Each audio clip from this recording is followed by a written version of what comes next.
This is Liberty Radio, your voice of truth and freedom.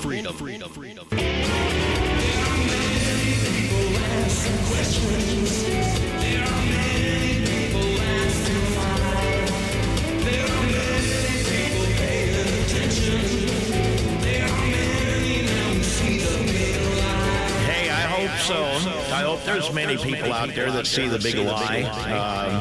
I have for a long time, and I know a lot of people have, but we need more.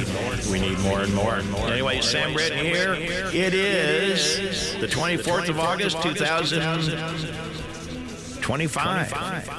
And we're here on our special broadcast. This is our gold and silver broadcast that we've been talking about. And we're going to have a lot of fun tonight. I hope you guys will take notes because there's going to be a lot of information coming at you.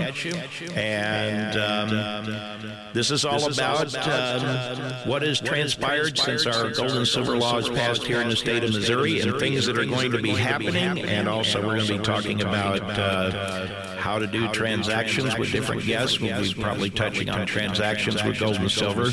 And this particular broadcast, by the way, is a prelude to our get-together that we're going to have in Owensville, Missouri, here at Wildflower Cafe, which is at 207 North Main Street, or otherwise known as First Street here in Owensville. And so we'll enhance that when we all meet in person. But for now, we're going to kind of whet your appetite here with a radio broadcast, and we're going to have a lot of guests. So I'm just going to step out of the way, and I'm going to turn the mic over to Patrick Holland, who is with Missouri Freedom Initiative and a good friend here of the broadcast. And Patrick, you and Daniel, take it away. We've got Daniel Diaz with us for 3 hours tonight from Citizens for Sound Money. And I'm very grateful he joined us because Daniel was instrumental in helping us get our bill passed in the state of Missouri with Citizens for Sound Money. So welcome aboard, Daniel. Thank you for having me on, Patrick. I'm glad to be here. The last time we had this type of show, it was phenomenal. We had a lot of guests, some different guests. I think it was 3 hours. We talked about a lot of different things, but at that point, last year, we were pushing to try to make the Constitutional Money Act a law, right? Making gold and silver legal tender, and now we've actually got it done.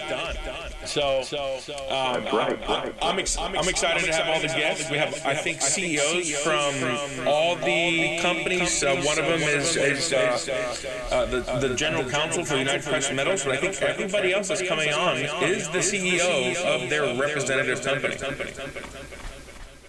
Yep, this is exciting, and you're absolutely right. Last time we did a silver and gold extravaganza, it was about the push to get the legislation over the finish line. Now it's over the finish line. So what that means, Daniel, is that it's now time to educate Missourians on how they can start transacting simply, easily with gold and silver. Not only that, but also, the opportunities that it provides the state of Missouri now that that's done. In fact, at the end of the show, who's wrapping up for us tonight is Representative Bill Hardwick, who was the House sponsor for the Missouri Constitutional Money Act. So we're glad to be able to have him on as well. But yep, it's actually time to delve in deep and actually educate. So, and Sam, you're so right. This is kind of a prelude to the seminars that we're starting to plan all over the state. The very first one will be in Owensville, Missouri, as you said, and then on the 20th we have one in Eureka, Missouri. And we'll get the information for that out to everybody, very soon. But yes, these are exciting times, and it's following a larger trend, as Daniel knows. Many states are doing this. This isn't just us. Go ahead, Daniel. Yeah, I am getting messages on X and private messages that there is a major echo coming through the broadcast on X and YouTube. I don't know if that is on your end.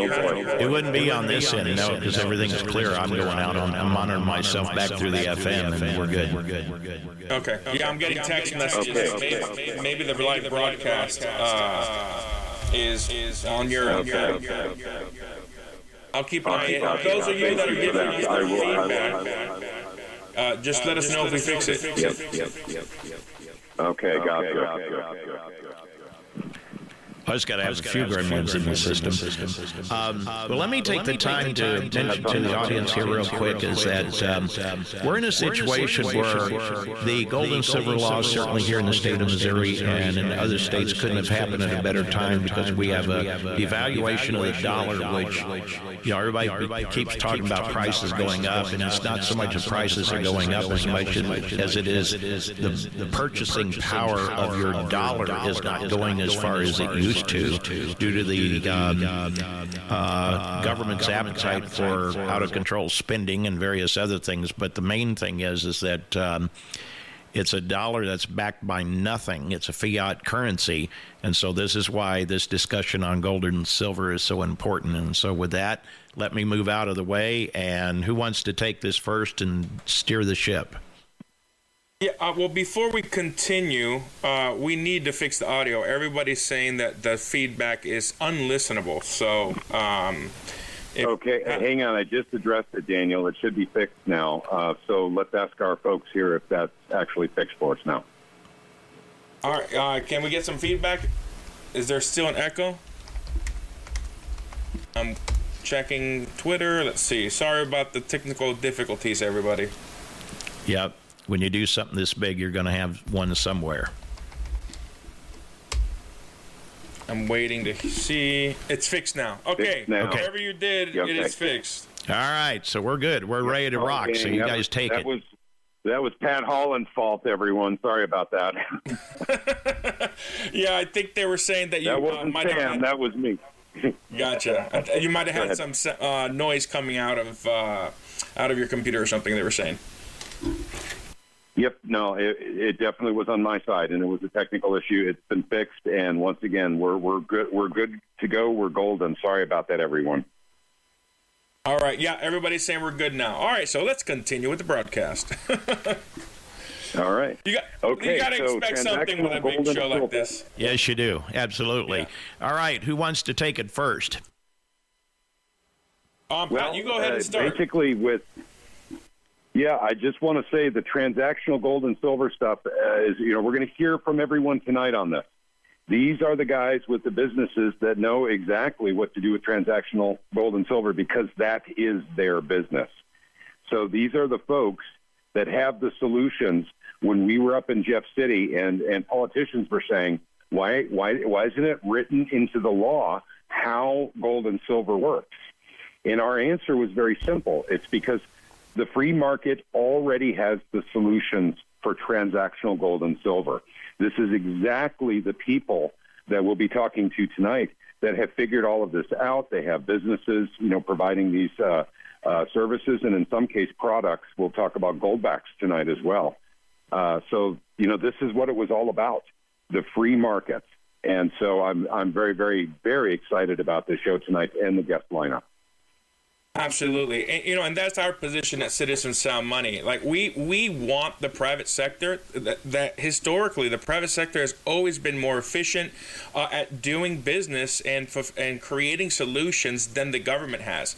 So when we go into a state like in Missouri, Florida, all throughout the country, we make sure that we're focusing on the private sector performing these goods and services and, educating. One of the biggest things that we do at the Missouri Freedom Initiative and Citizen Sound Money is educating legislators on the solutions out there because people still think gold and silver is just a big bar of gold and that you're going to have to take a knife and shave shavings off to pay for things. That isn't the case anymore. And the CEOs that are going to be coming on have developed technology, physical technology, making physical gold small enough and durable enough to spend, like Goldback, Metalmark, and Kinesis with their gold cash instruments. And then you also have companies that are providing normal bullion, which they all have a bullion business, and they also have electronic means to transfer the Alpine gold to the UPMA, Kinesis. They have electronic gold and silver that you can use to pay for your goods and services, like any debit card or let's say a crypto transaction or a Zelle or Cash App transaction. So we're really excited to hear from these CEOs and representatives of these organizations and companies coming. Because I think what is so exciting is that Missouri is the most permissive sound money legislation, not just in the country, but on the planet. And Patrick, since you wrote the meat of that, I made some suggestions. We added some things from the Florida bill. I'm going to let you touch on the 5 major points, or I think it's 6 major points that the Missouri Constitutional Money Act did when it was signed into law. Thank you, Daniel. And so everyone knows, Daniel was instrumental in helping us, add some stuff to the legislation, and we'll get to that in a little bit here. But first off, it's important for everyone to know this is done. This was signed by the governor. This goes into law in literally 4 days. August 28th is when it's officially law. And so what we did is, number one, we made physical gold and silver legal tender. Number two, we made electronic transfers of gold and silver treated like legal tender. So we've got that covered as well. We got rid of capital gains taxes on gold and silver, which you have to do when you make it legal tender. But then we'll start getting into the more extravagant and really sexy items in the bill. Number one, we incorporated anti-commandeering doctrine, which is really cool. This means we have brought alloidial title back to gold and silver. What is alloidial title? That is private property. So your gold and silver cannot be confiscated from you by the federal government or by the state government without due process. No other state has done this before. This is very exciting stuff. We put anti-discrimination language. The state cannot favor one form of legal tender over another. In other words, if you want to pay your taxes, with your debit card from UPMA or Kinesis or Glint, they will take it. So we're the very first state to be able to pay your taxes in electronic gold and silver if you choose. So that in itself is a huge leap forward, and that was an extension of what Daniel brought to us here, which was when I wrote the original bill, we didn't have anything in there for electronic transfers of gold and silver. Daniel, of course, brought that to us, and that opened up a lot of doors, and it opened up the biggest door. The government itself, the Missouri state government, is accepting payment of taxes with electronic gold and silver with your debit card from any of the bullion banks, as long as it's transferable back into U.S. dollars. But we also, we put some – go ahead. No, I was just saying, and it's the only state that has made it mandatory for the state to accept electronic gold and silver, with that caveat that when it's transferred to the state, it can become dollars. That's correct. Yep. So that's a big one. But we got some gravy, or what we sometimes call legislative candy, put in there, and this one's pretty cool. This is, if your job literally is agreeable to it, they can pay you either partially or in full your compensation in gold and silver if you would like. Your job or the place of work has to be agreeable and has to want to, do that for the employees. And the employees have to want it too. But now you can actually get part of your paycheck or your entire paycheck in gold and silver if you want, either electronic or physical or Goldbacks, whichever you choose, whichever you and your company work out. So that's a really neat thing that I borrowed from legislation that I saw in New Hampshire. It did not go through in New Hampshire, so we are the very first state to have that as well. We did a lot of really neat stuff in there, but there's also something called gold and silver contracts. And what that means is it forces the state of Missouri's courts to acknowledge gold and silver as money. So basically, if there's a dispute over a contract that is payable in either gold or silver or a combination of both, the court cannot change it to dollars.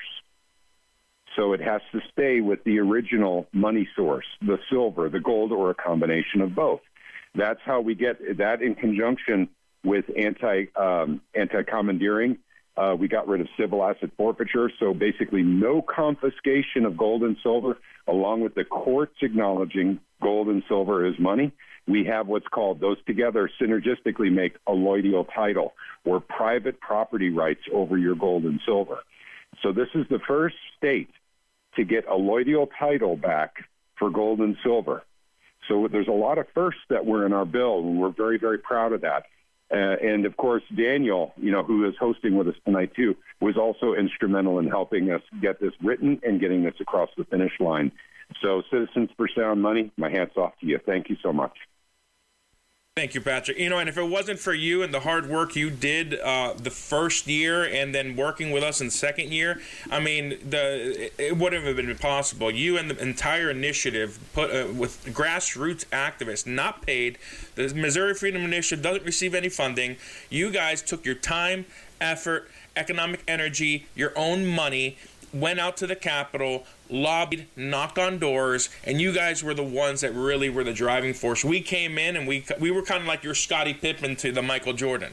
So we came in and helped you and made some layups and did some hard things, So my hat's off to you, Patrick, and the entire initiative.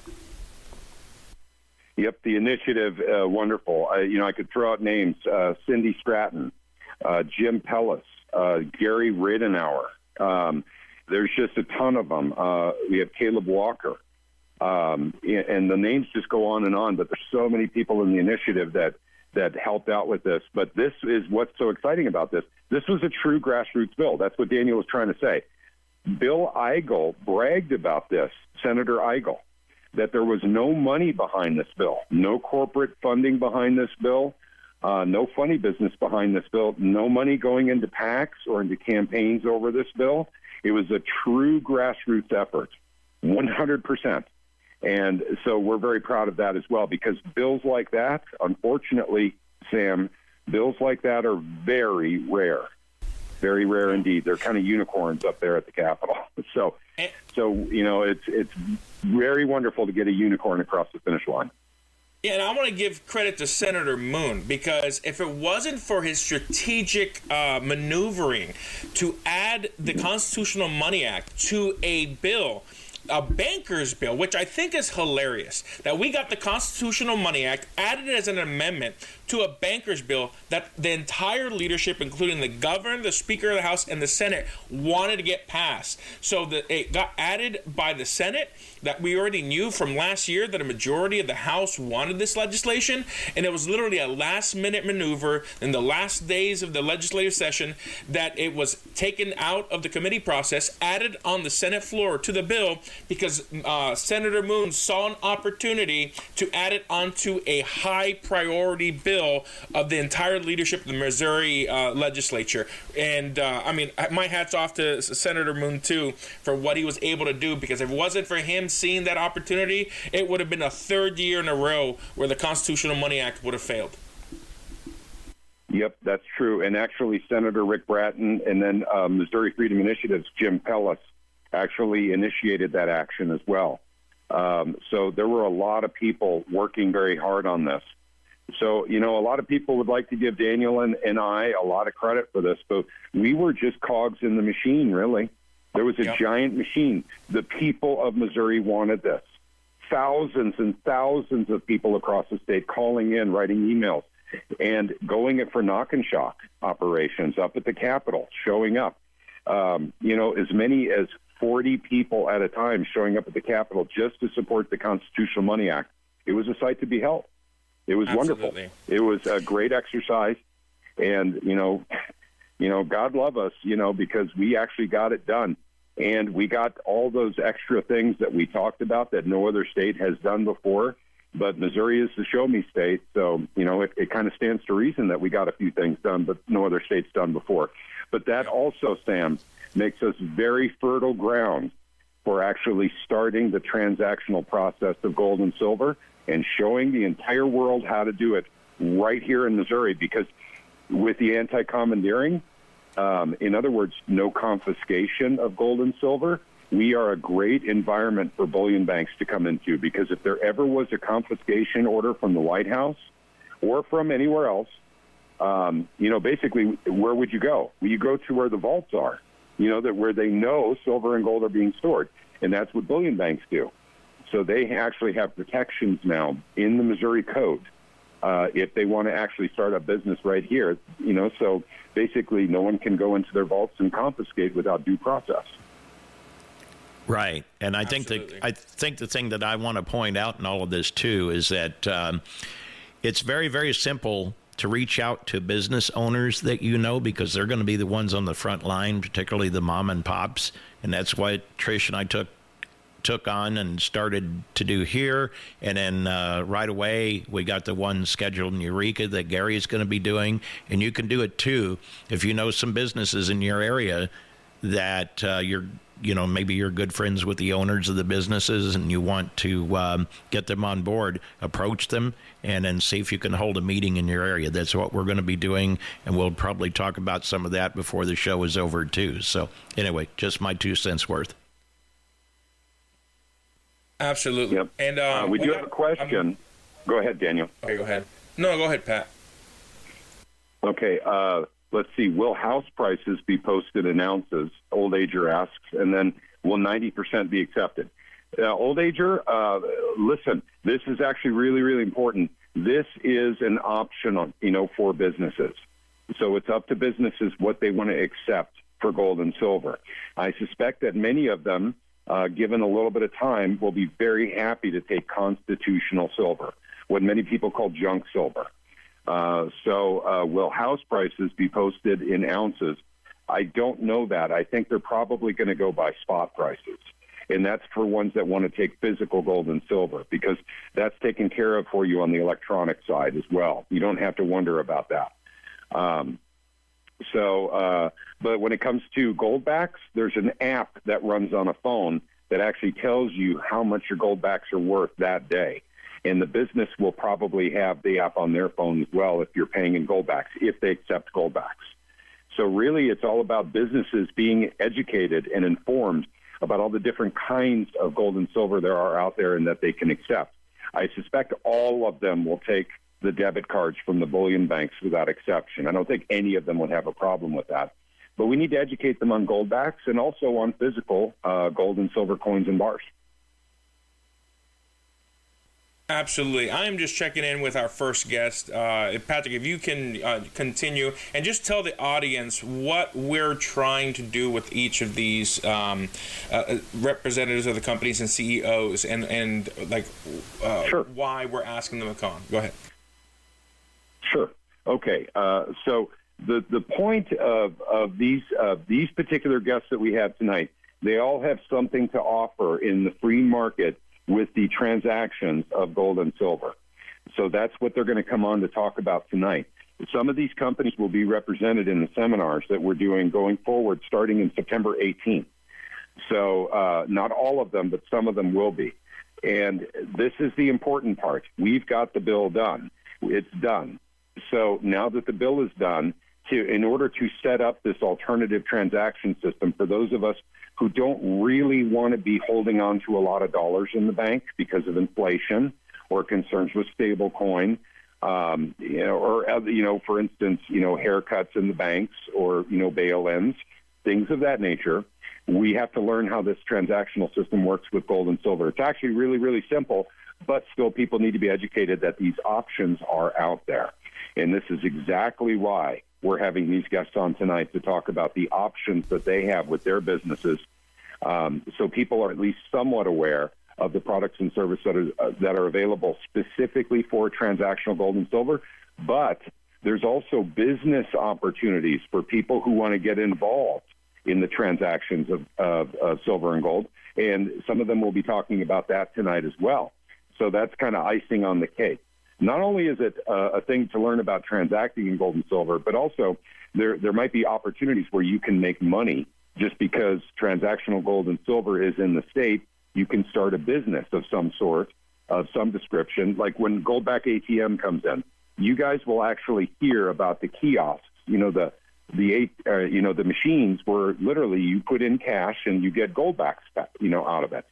And so those kiosks will probably be very welcome in some of our larger metropolitan areas and shopping malls and stuff like that, all across the state of Missouri. That is just one example. But I think it's really, really important that we know what all the options are. And once again, that's kind of the point of having these shows and, of course, the point of doing the seminars, hopefully coming to a neighborhood near you. Now, if you want to keep up with the seminars, I would recommend that you go to mofree.org mofree.org, because at beginning this coming up week, we'll be posting these seminars, where they're at and what time they will be. And we're going to start touring the state. Now, it's not going to be a set schedule or anything. It's going to be somewhat erratic because some of us have regular jobs. There's no payment, for doing these seminars.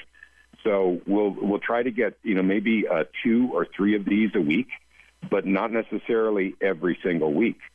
So we are looking for opportunities in places across Missouri. So definitely contact me, patrick@mofree.org, if you would like to have one of these in your area.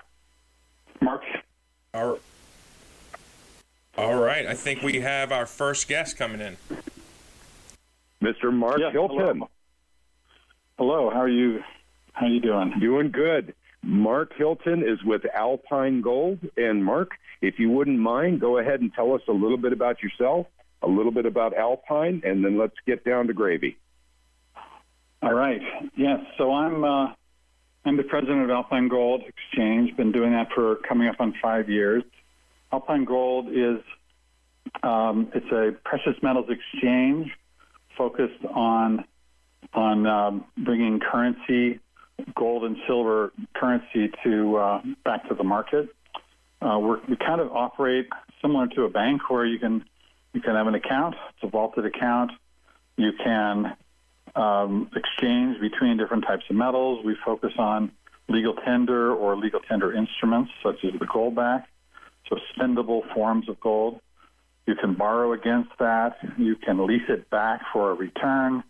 It's 100% insured. So it's a kind of a complete monetary solution. We do have a linked debit card, so you can connect that for spending, with a Visa for cases if you want to just hold on to your gold as long as possible and then convert it back to fiat. My background is really engineering and business. I've been involved in technology and as well as finance and so forth. And I've really loved being involved in this space. It feels really a very important thing for our economy and our country at these days. So that's kind of a quick overview, and I'll pass it back to you. Okay, so basically your primary concern here is Goldbacks, which is a tradable instrument that can easily, if need be, replace cash, because these are small bills that are made of gold, and they fit in your wallet, and they bend easily in your wallet. Virtually impossible to break these, believe it or not. Folks, Daniel and I tried last year in New Hampshire, and we couldn't. And that was with a one-denominated Goldback even. It wasn't one of the big bills. So as far as the Goldbacks go, the market presence for Goldback is pretty big in Wyoming. And there was an article I read online that 30% of brick and mortar physical stores in Wyoming actually accept Goldbacks as a form of payment if the customers want to use them. So that's pretty good market share, actually, Mark. So we would like to beat that in Missouri. We'd like to go further than 30%. 95%. Yeah, let's go to 95%, brick and mortar stores taking them. So this is, primarily an instrument that's I hate to say replaces cash, but it has the same function as cash, and it's bills, but they're made out of gold. Can you talk a little bit about the process? I know that it's atomized gold sprayed on a polymer or something like that. Can you talk to that? Yeah. This is, I think you're probably going to have some guests come on that can get into a little deeper, but basically the Goldback it's vacuum deposition. So there's a vacuum.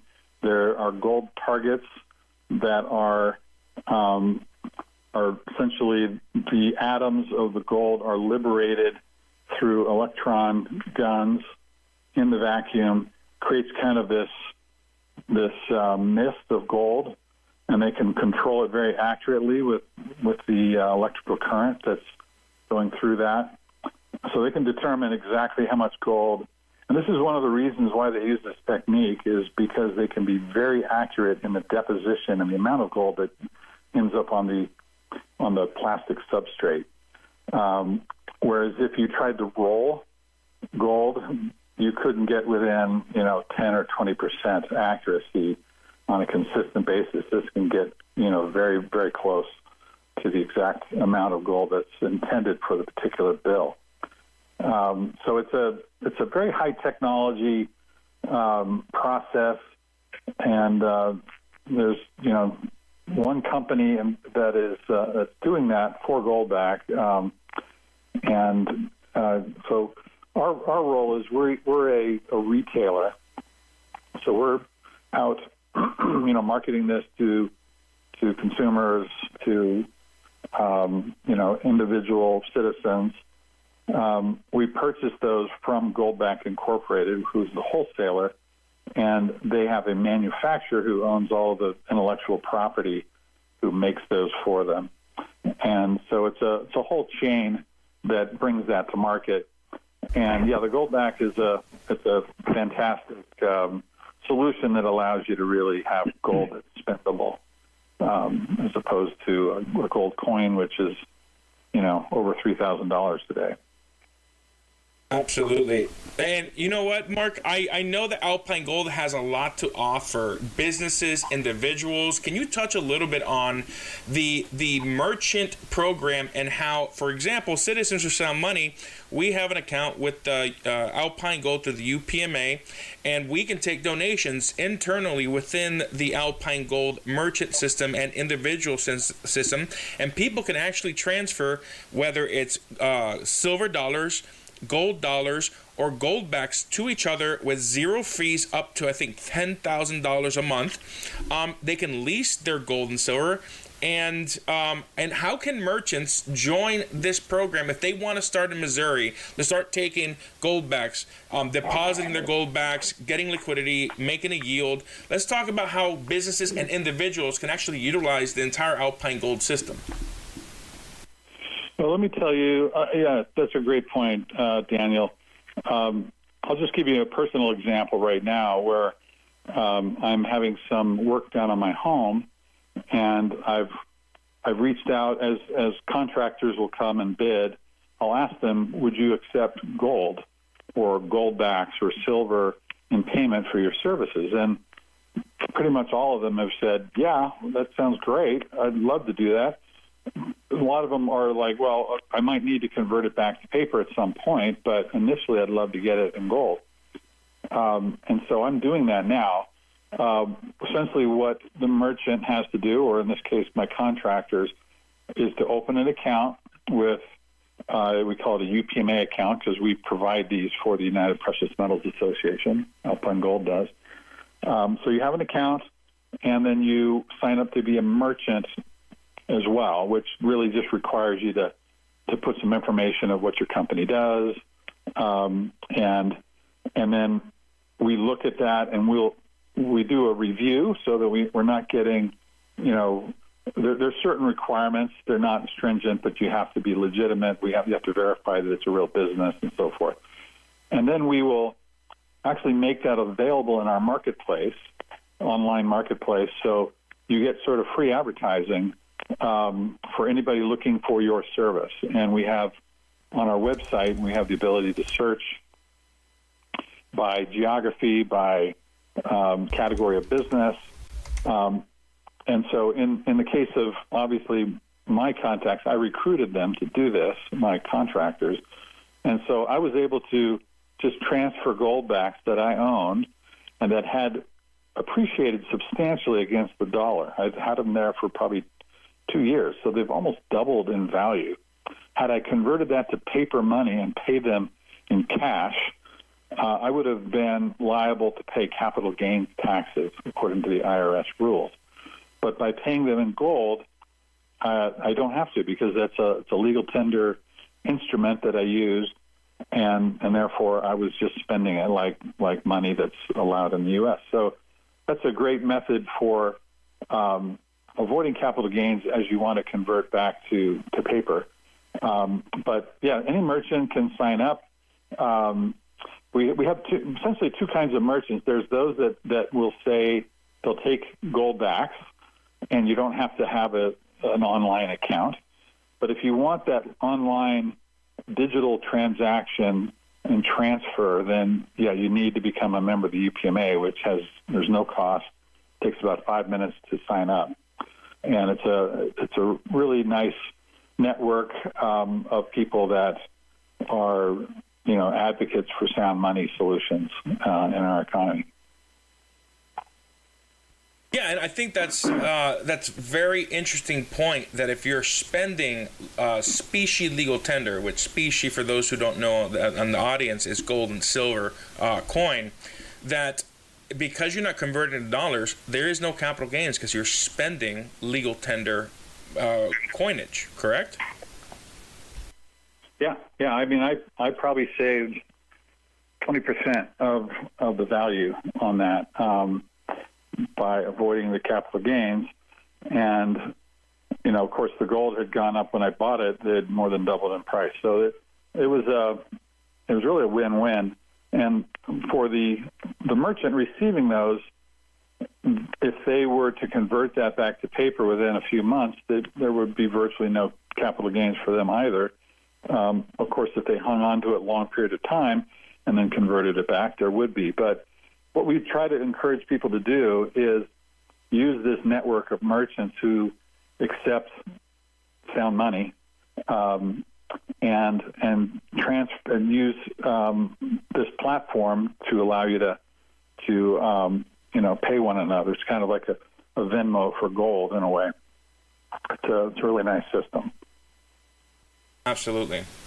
I have one last question. We have 3 minutes. One of the things that we're going to be doing that Patrick was mentioning on the broadcast is we're going to be doing these seminars, training and teaching people about all the private sector solutions out there for bringing gold and silver and using gold and silver, and also the opportunities for individuals and companies to onboarding other people. Can you speak to the opportunities that there might be with Alpine Gold Exchange for individuals and companies for onboarding other businesses and bringing people into, let's say, opening up a UPMA account and putting their gold or their hard-earned money into gold and silver and even gold and silver IRAs? Yeah, we have a referral program that any member, if you, let's say, you're a member, you have some friends, families, associates that you want to tell about it. If within your account there's a referral link, if you just send that to them and they click on that link and then sign up as a UPMA member, they will be tagged to you as their recruiter. And then there will be some commissions basically that are paid into your UPMA account as those that you've recruited add to their account. So it's a way to kind of say thank you for sharing the good news, if you will, about these sound money solutions. We also have an authorized partner program, which is a little more involved, and that's more of a contractual relationship that we have, and with even higher incentives. And then just one last thing, we have a little less than 2 minutes. Can you just touch briefly on the Gold IRA, or I think it's a self-directed IRA program through Alpine Gold? Yeah, we do offer so we have a leasing program, first of all, which essentially means the members who own the gold and have it held with us in a vault, they can decide to lease back some or all of their holdings, which we then put to work out in the market. Essentially, anybody within that precious metal supply chain, mines, mints, retailers, and so forth, who want to take out debt in precious metals as opposed to fiat, we can provide that to them, and so then there's a return that can come back to that member. So what a lot of folks love to do is take their IRA money and put that to work, buy gold, buy silver, buy Goldbacks, whatever they want, and then most of them will go into some form of lease to sort of accelerate the growth. Since they're not going to need it right away, they'll need it later in retirement, it's a perfect way to do that. These are self-directed alternative investments. It's not a traditional gold IRA because that has requirements that you couldn't lease it, for example. But in this case, you can if you go through a self-directed IRA. And we work with a third-party custodian. We're not a custodian ourselves, but we coordinate the transfer of IRA or 401k money into these self-directed IRAs that can then be used to invest in the gold or the precious metal products. Awesome. That's great information, Mark. Thank you so much. And is there any last thoughts before we bring in our next guest and let you go? Well, I'm excited about what you're doing there in Missouri. Excited that, as both of you know, I was out there, a year ago, the previous year, working with the legislature, trying to see some things moving. And I understand that you had more success this year in that session, and it's exciting that you're kind of pushing this grassroots. That's really how it works, to get people aware of what's possible. And that's probably one of the biggest barriers that we have, is just lack of understanding of these options for people, that individuals can really take control of their own financial situation and not be exposed to the ravages of inflation or abuse of the fiat system. So I applaud what you're doing, and I appreciate the opportunity to spend a few minutes with you. Awesome. Thank you so much. And we appreciate you coming out last year. You made a big difference. It brought a lot of credibility to the Missouri Freedom Initiative and what we were doing in the legislature. And that can definitely carried over to the success of this year. So, Mark, thank you so much for coming on the show. We love what you're doing over at Alpine Gold Exchange. And we're looking forward to bringing, as Patrick says, the bullion banks into the bullion state. That's right. Thank you, Mark. All right, absolutely. Thank you. You have a great night. You too. All right, that was great. I think we have Jeremy Cordone from Goldback Inc. Jeremy, you there? Yeah, I'm here. Can you hear me? Yeah, we hear you loud and clear. How Sound you doing, good, Jeremy? Yeah. Well, I'm doing great. Thanks for having me. Yeah, absolutely. Patrick, I'll let you start it off. Yeah, I'm going to start it off, and I'm going to hit you with the one that I swear to you, if I were in front of a computer right now, the questions are going to start coming in right away, Jeremy. When is Missouri going to get a Goldback? So I know that's the hardest question first. I'm putting you on the spot, but at any rate, I know that question is going to be asked. Goldbacks are very popular in the state of Missouri. So is there anything you can say in regards to that? I probably get asked a variation of that question everywhere I go. I was just at the ANA in Oklahoma City, and I probably had people ask about a dozen different states while I was at the conference. We are speeding up. We used to do a single state every year. This year we have 3 states coming out. At the beginning of the year, it was Florida. We just launched Oklahoma, which is right next door to Missouri. And we have Arizona coming out in November. As far as when Missouri itself comes out, we're looking at launching a regular 4 states a year moving forward. And that's a lot of states. And to really know where to go, we're going to be following where the grassroots activity is. So if you live in Missouri and you want to get involved and you want to get Missouri Goldbacks in your state, you can go to goldback.com. You can sign up your business, identify yourself as someone that'd like to be advertised as taking payment in gold. Anything that you do in Missouri that indicates that you're interested, we pay attention to the data. That is good to know. Thank you. And so that's on you, everyone here in Missouri.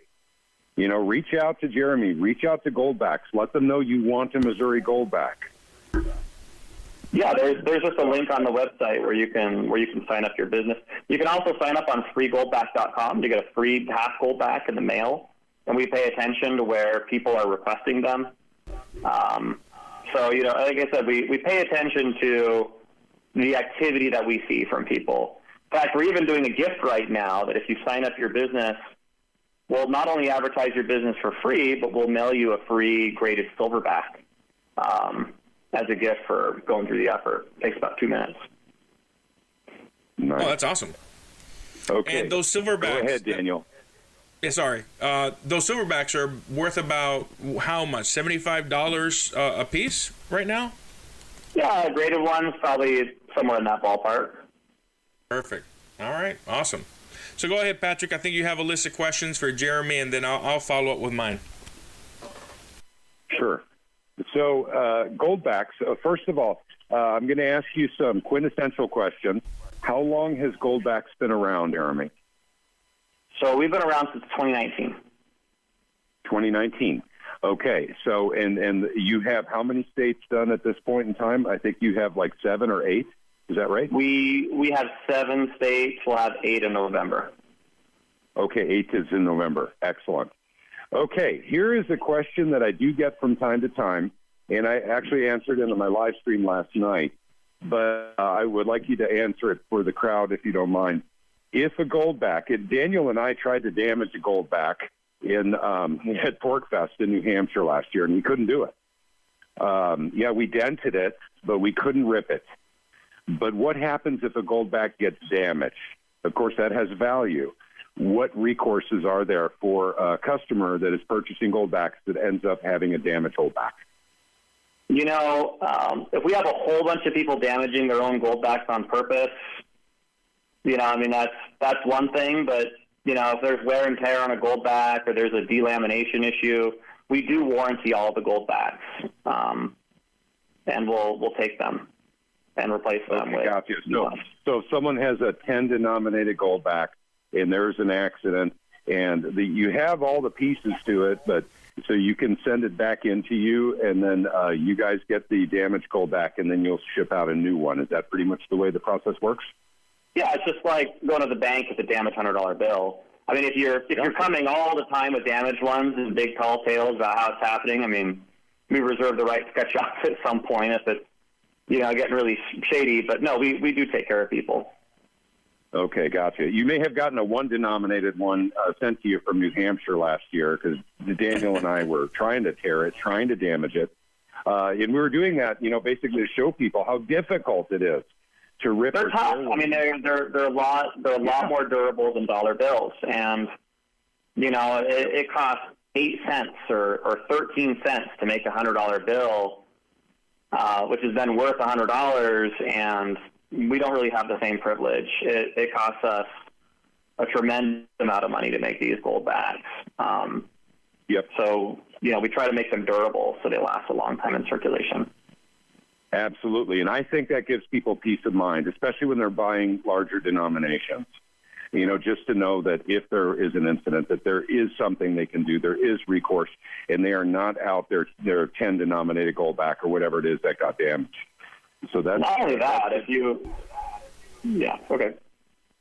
The next question I was going to ask you is the artwork that is on the Goldbacks is sublime, at least in my opinion. Really excellent artwork. How do you guys decide the artwork that goes on the Goldbacks? So it is a multi-stage process. We have an art researcher and series planner that will spend several months working with dozens of locals and kind of local history buffs in the state, trying to figure out what's important to residents of, say, Oklahoma, which we just did. So we have a whole group of Oklahomans that are participating in the creation of the state. So that's coordinated by our researcher. And then, we compile all of that, and, she puts together different thumbnails. All that information goes to our artist, who's Paul Pedersen, and he's been doing this for 25 years. Long career, very talented. He came in, he approached us, said, hey, I feel like my entire career has been leading me to Goldback, and this is what I need to do. We were really blown away with what he could do. His audition piece, I believe, was the limited early release that we use for the state of Florida. If you've seen that one, the Florida limited early release. So we've been really impressed with him, and we got him under contract to do all 50 states. So, he'll crank these series out, and we're getting to a place where we can do about 4 a year. I'm going to ask you kind of an interesting question now. And this one is, if you have the demographic data, how many merchants are there right now that are actually accepting Goldbacks? I know there's like about 60 in Missouri, but we just brand new got our law done. And I know you have a whole lot more than that, but do you have any demographic data on how many businesses or merchants are actually accepting Goldbacks for payment for their goods or services? I do. I'll open with my personal experience is that if you're talking to a business owner of any business anywhere in America, you have between a 30 and 50% chance that they're willing to take payment in gold on a transaction. Yep. I thought the number would be between 5 and 10%. Maybe it's like, libertarians or people that are sound money advocates or just people really in the know might take gold, but it's 30 to 50% of business owners that take cash payments when talking to the business owner are willing to take gold as payment.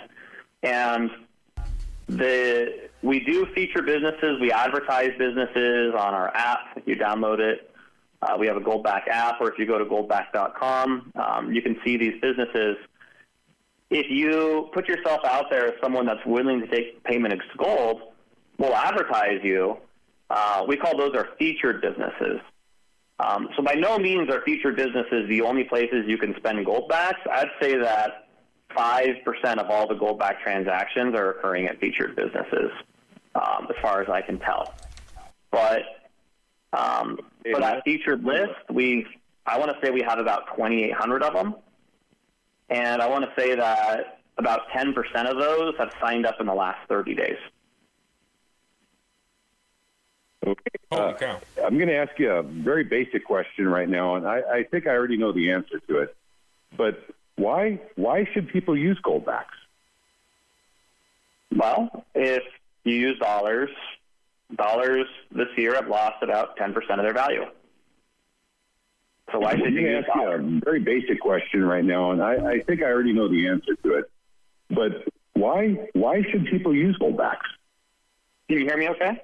Yeah, we have your audio echoing back from somewhere. Lost about 10% of their value.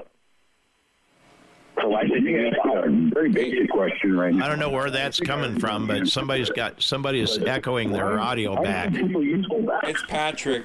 Can you hear me okay? Patrick. Yeah, we got it. Okay, it's gone now, I think. Okay. Patrick, are you back? We had a feedback issue. Yeah, I heard that. So sorry about that. I was going to lead into the final question if you didn't hear it. And then that was basically why to use Goldbacks, and I was going to talk about the anonymity that we enjoy with cash.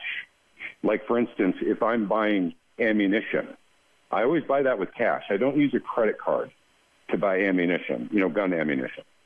So Goldbacks offers the same anonymity that you would get with cash. That's one of the beautiful things about using Goldbacks, in my opinion.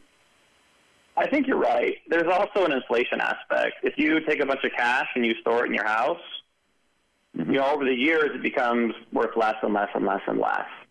So it's just not a very good savings tool. And people put up with that just because it's so convenient to have cash. We kind of decided to do our own thing. We made a very spendable, usable, cash-like form of gold. It is very similar to junk silver of 80 years ago or 100 years ago. When junk silver was minted and when it was brand new, they'd mint a dime worth of junk silver and it'd have 3 cents worth of silver in it. And they'd take that silver and they'd make it into a dime, which spent at 10 cents. And the reason why they did that is because it costs money to run a monetary system. Sure. And people were okay with it because it traded at 10 cents. And the Goldback has a very similar model where we take an ounce of gold and we split it into 2,000 pieces. And that, frankly, it costs money. It costs money to run the system and the business network and the employees and, the redemptions and, the warranties and everything. Junk silver ran between, 100, 400% over melt. Goldbacks steadily trade at about 100% over spot, but that's the exchange rate, and that's what people are getting for them when they use them. That's more or less the business model for Goldback. You stole my thunder, Okay, Jeremy. gotcha. My question was, tell me why, about the premium, and I was hoping you would lead into the story about the U.S. government and silver dimes and half dollars and so forth. But you know what? That is Like I read your mind. one. Yeah, it is, right? But that is the number one question that pops up, even at the Oklahoma conference for those that were not, Goldback enthusiasts, and even in Reddit or most people, like, why buy a gold product that has 100% premium over spot when they could buy something else, that it has a lower premium? So I know that you probably get that a lot, and you probably have a great answer. So I want to hear it so that the audience can hear your perspective. Okay, well, I did just talk about how junk silver worked and how the Goldback is very similar to that. If you're going to split an ounce of gold into 2,000 pieces, it costs money. And it used to cost 600% of the melt value of the gold, and we do it for 100%. And even the larger denomination Goldbacks, like the 100 Goldback, you can trade it straight across for 100 ones or 200 halves. So, there's a cost for doing that in there somewhere, and that's built into the premium over the scrap value of the gold. But, everything in your house is worth more than the scrap value. The car you drive is worth more than the scrap value of the materials. Your house is worth more than the scrap value of the wood used to build it. As soon as you put craftsmanship and labor into materials, it becomes worth more. And it's not any different for Goldback. Yeah. No, 100%. And I think another reason why people, back to the question that Patrick was asking, why people should use Goldbacks, I think in some of your marketing materials, it's opting out of inflation. Right? So when you put your, what I call economic energy, into gold and silver, and especially what we call gold cash, spendable cash, you are choosing a system that the government can't steal from you anymore. So I think that is a huge value proposition. The utility of using fractional gold like cash. Right now, I think a half Goldback is like $3.40, give or take. And then you have the calculators. You guys have developed the Goldback calculator to create change. I think the huge value proposition is twofold. One, having privacy, fractional gold and silver, and two, opting out of inflation. Yeah, I mean, what more do you want? Yeah, right. Exactly. I do have something I'd like to throw in there if you guys don't mind. Go ahead. Just for explanation for people who may not understand some of our conversation here, let me see if I can explain this correctly, and you guys can tell me if I'm full of it or not. But when you talk about spot prices, it's not the gold that's fluctuating in value as much as it is the dollar from day to day, and that's where your spot comes in. Your spot prices are in the gold in relation to the fluctuation of the dollar. Am I correct? That is correct. Yeah, you're 100%. That is absolutely correct. Well, I didn't even go to college, and I figured that out. Yep. Yeah. And that's an important point, Sam. Thank you. You bet. Yeah, proceed, guys. I just thought I'd throw that in there. Yeah, and Jeremy, we have a little less than a minute. Is there anything you want to tell the audience, anything you want to share with everybody before we get our next guest on the line? If you'd like to get a Goldback for free, Oklahoma just came out this week. You can get a free one at freegoldback.com. You just have to give us your shipping address, and we'll mail you one with no strings attached. So that's freegoldback.com. And then if you want to sign up your business to accept Goldbacks and get a free silverback as a gift, you can also do that at goldback.com. All right. Thanks for having me, guys. Awesome. Yeah, absolutely. Wow. Thank you. Thank you so much, Jeremy. Absolutely. Well, you have a great night, Jeremy, and thanks again for coming on and speaking to all of our listeners. Great. All right. Thank you. You're welcome. Have a great night. God bless. Yeah, bye-bye. right. A free Goldback. That's awesome. I love that. And then if you sign up your business, you get a free silverback. Those silverbacks are beautiful. Yep. They're I don't know how big they are. They might be as big as 100 Goldback. They're pretty big silver bills. And I love the design. It's a dragon. So I think we have our next guest. Is that right, Sam? Yeah, I think so. I heard a guest come in. Who do we have? It's Larry Hilton. Can you hear me? Sure can. Yes. Go right ahead. Welcome, Larry. Hey, Larry. How are you? Thanks for having me join you. Good. Hey, Larry, if you wouldn't mind to let us know a little bit about yourself and a little bit about UPMA.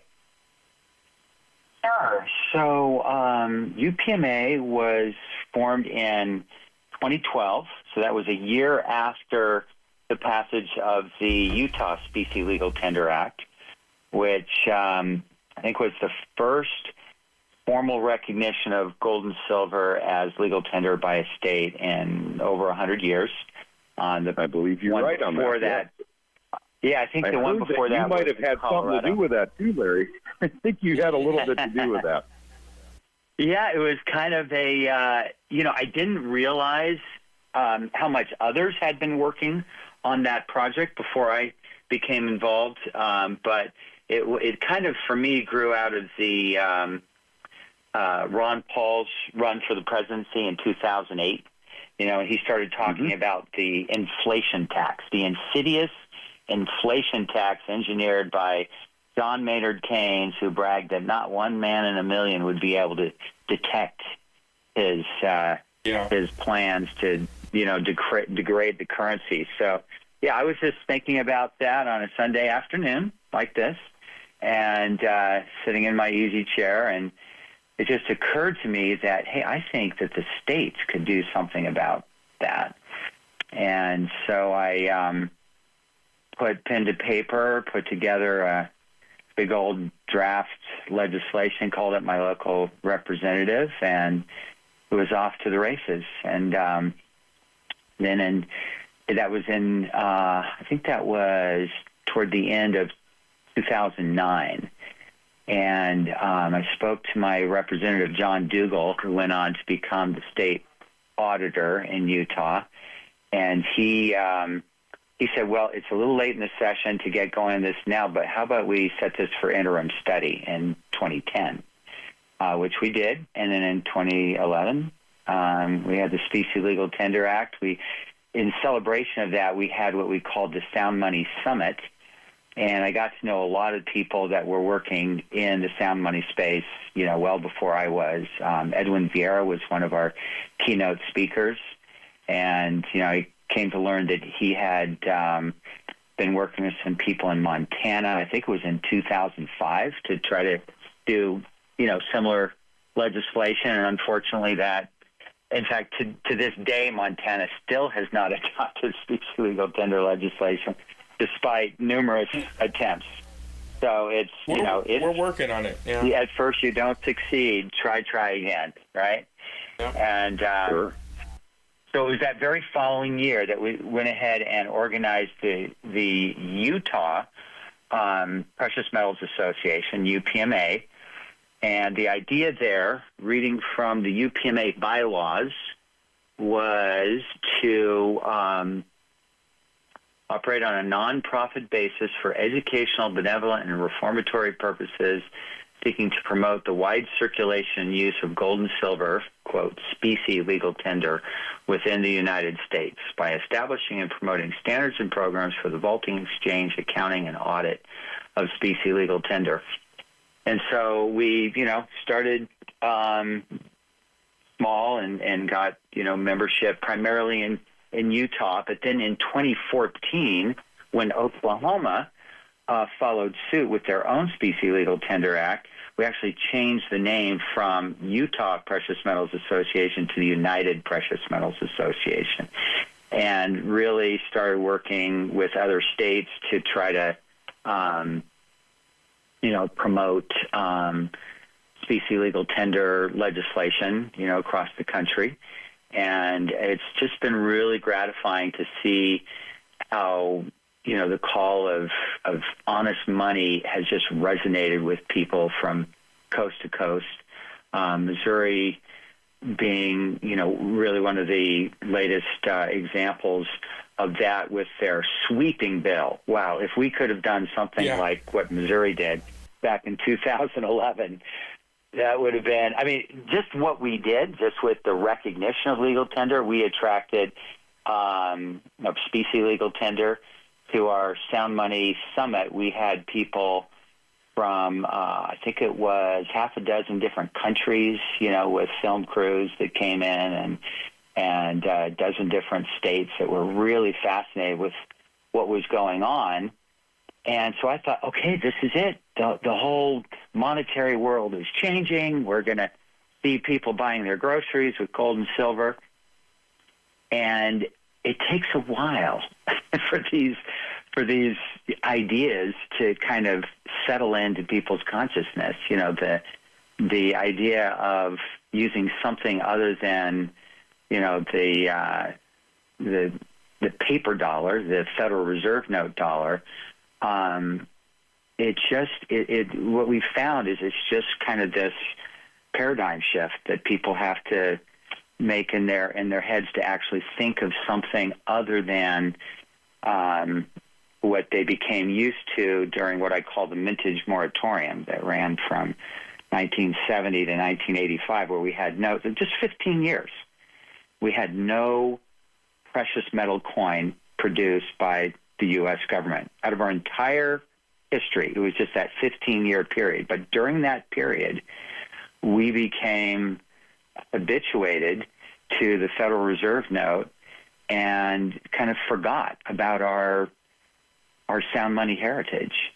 And so it's really people stepping up, those like your listeners stepping up and saying, hey, you know what? I'm going to go ahead and put myself back on my own personal gold standard, and I'm going to use honest money in my dealings with, sound and just, weights and measures. And that's how I'm going to conduct my my financial affairs moving forward. And that's what it really has to. It comes down to the individual. Sure, and necessity is the mother of invention. We have horrible inflation now that we didn't have in 2011. So people are definitely, turning to silver and gold now because that's going up in value. It's nice to have a money, that you're using that actually goes up in value while you're sleeping as opposed to going down in value while you're sleeping like the dollars in your bank account do. And so necessity being the mother of invention, tell us a little bit about helping to start UPMA and what products and services it offers. Yeah, and so before you get there, Larry, I just want the audience to know you're being very modest. You didn't just get Utah through. You also helped write the laws of 4 other states, because until recently, we only had 5 or 6 states that were legal tender. Now we have 11, and you were instrumental in getting the first 4 states in this country to pass legal tender legislation. And I love how modest you are, but you got to give yourself a little bit of credit. You're like the OG of the sound money movement. Like Ron Paul triggered a lot of people. He triggered Jim Forsyth, the founder of our organization. I mean, he really brought light to the problem of the Federal Reserve. But then you came along when others have tried to make gold and silver legal tender, and you did it first in Utah, and you did it in 4 other states, and you've been trying to do it in others as well. So I just want to let the audience know you're being modest, but you're like the OG of the sound money movement for legal tender laws. Well, thank you. But, as you know, this is a team effort, and really it's going to take the entire citizenry to make this a reality. It's really each and every person deciding that, hey, I'm going to go ahead and honor the sound money standard that was put in place by our founding fathers. So it's really getting back to our roots and understanding why the founders rejected fiat currency. People forget that we were actually, the colonies kind of invented paper money, fiat currency. before that you had China, going way back, but in the Western world. And so they experimented with it because they were being starved for hard money by their English overlords. And so they said, okay, well, we got to do something. So let's try this fiat currency. And after they had experienced, 5,000% inflation during the Revolutionary War, and then subsequent to that with all the currency battles between Rhode Island and Connecticut and all that, they said, this just isn't working. We need a national sound money standard, and that's really what UPMA is all about. Patrick, going to your question about promoting. We started with the gold dollar and the silver dollar. And so maybe just a little definition of that, because people might say, gold dollar, what's the gold, silver dollar?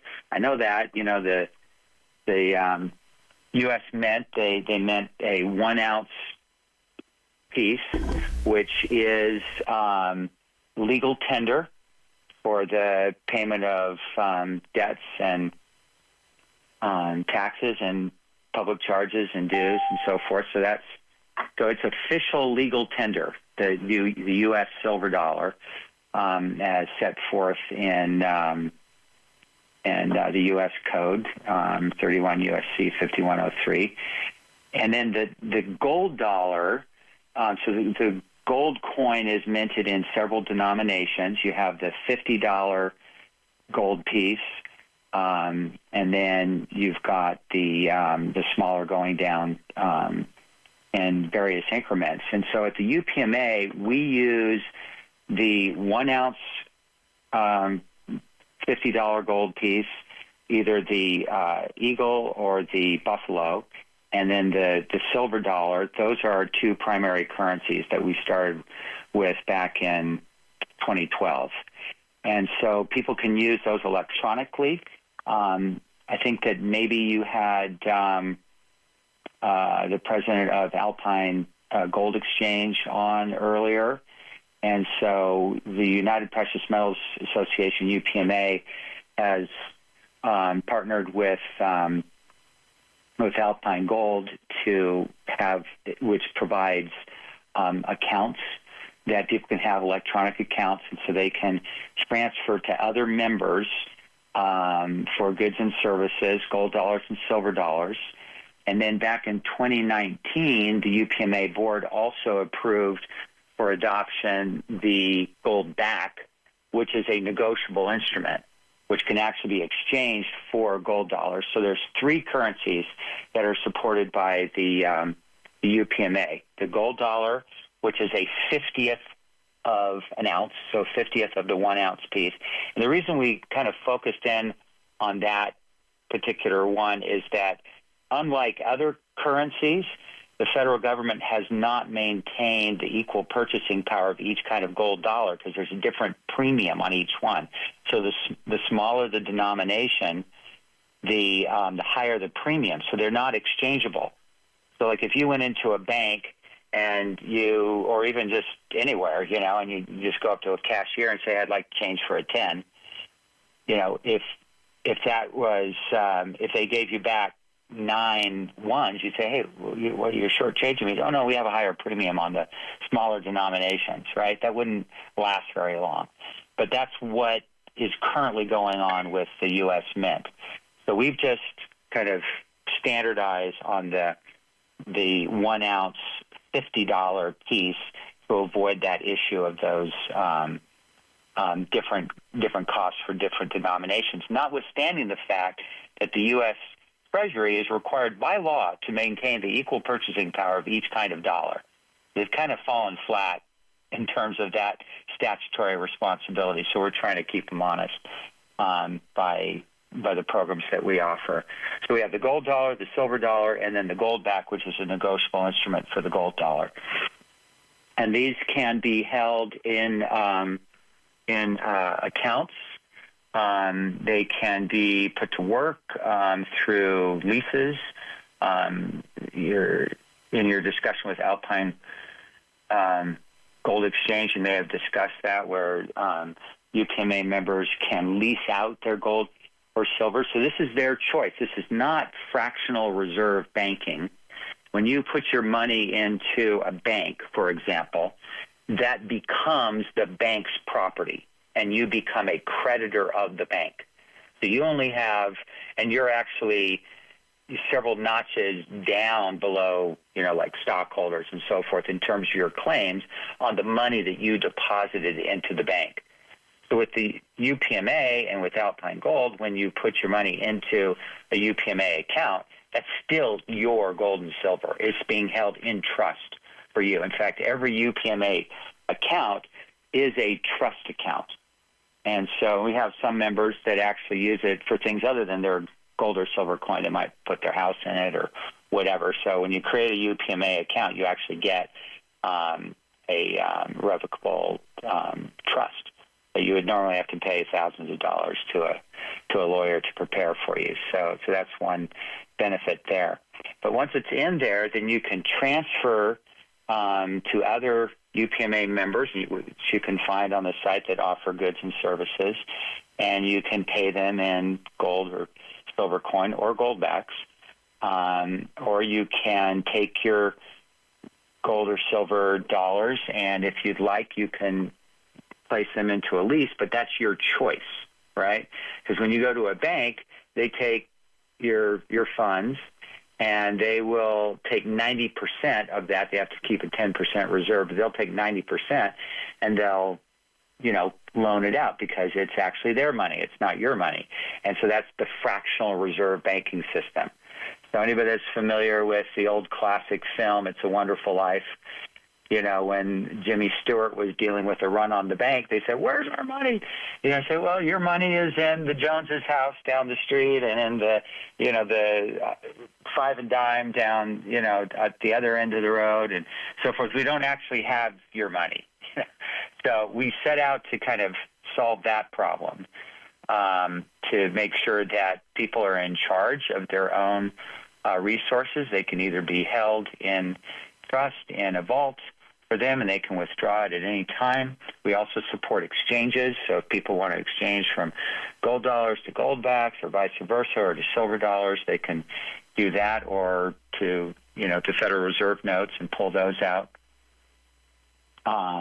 And then they can, as I mentioned, earn a return on their gold or silver if they'd like through the leasing program, or they can take a loan against it, because, we recognize that we still live in a world where the Federal Reserve note dollar, or what I sometimes call the base dollar, because the Federal Reserve note is a parenthetical reference in statute, but the real legal tender are the U.S. minted coins, and those come in a variety of forms. You have the base metal coinage, so the base dollar, so that would be stuff that's not precious metal, and those are the coins to which the Federal Reserve note is pegged, okay?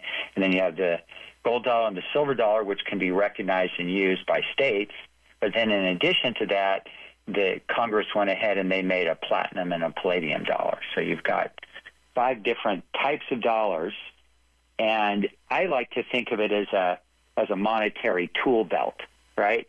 You can use for different purposes, you're going to use a different tool. So if, for example, you're going into debt and someone is willing to denominate that debt in Federal Reserve notes, you definitely want to do that because the Federal Reserve note is losing value over time.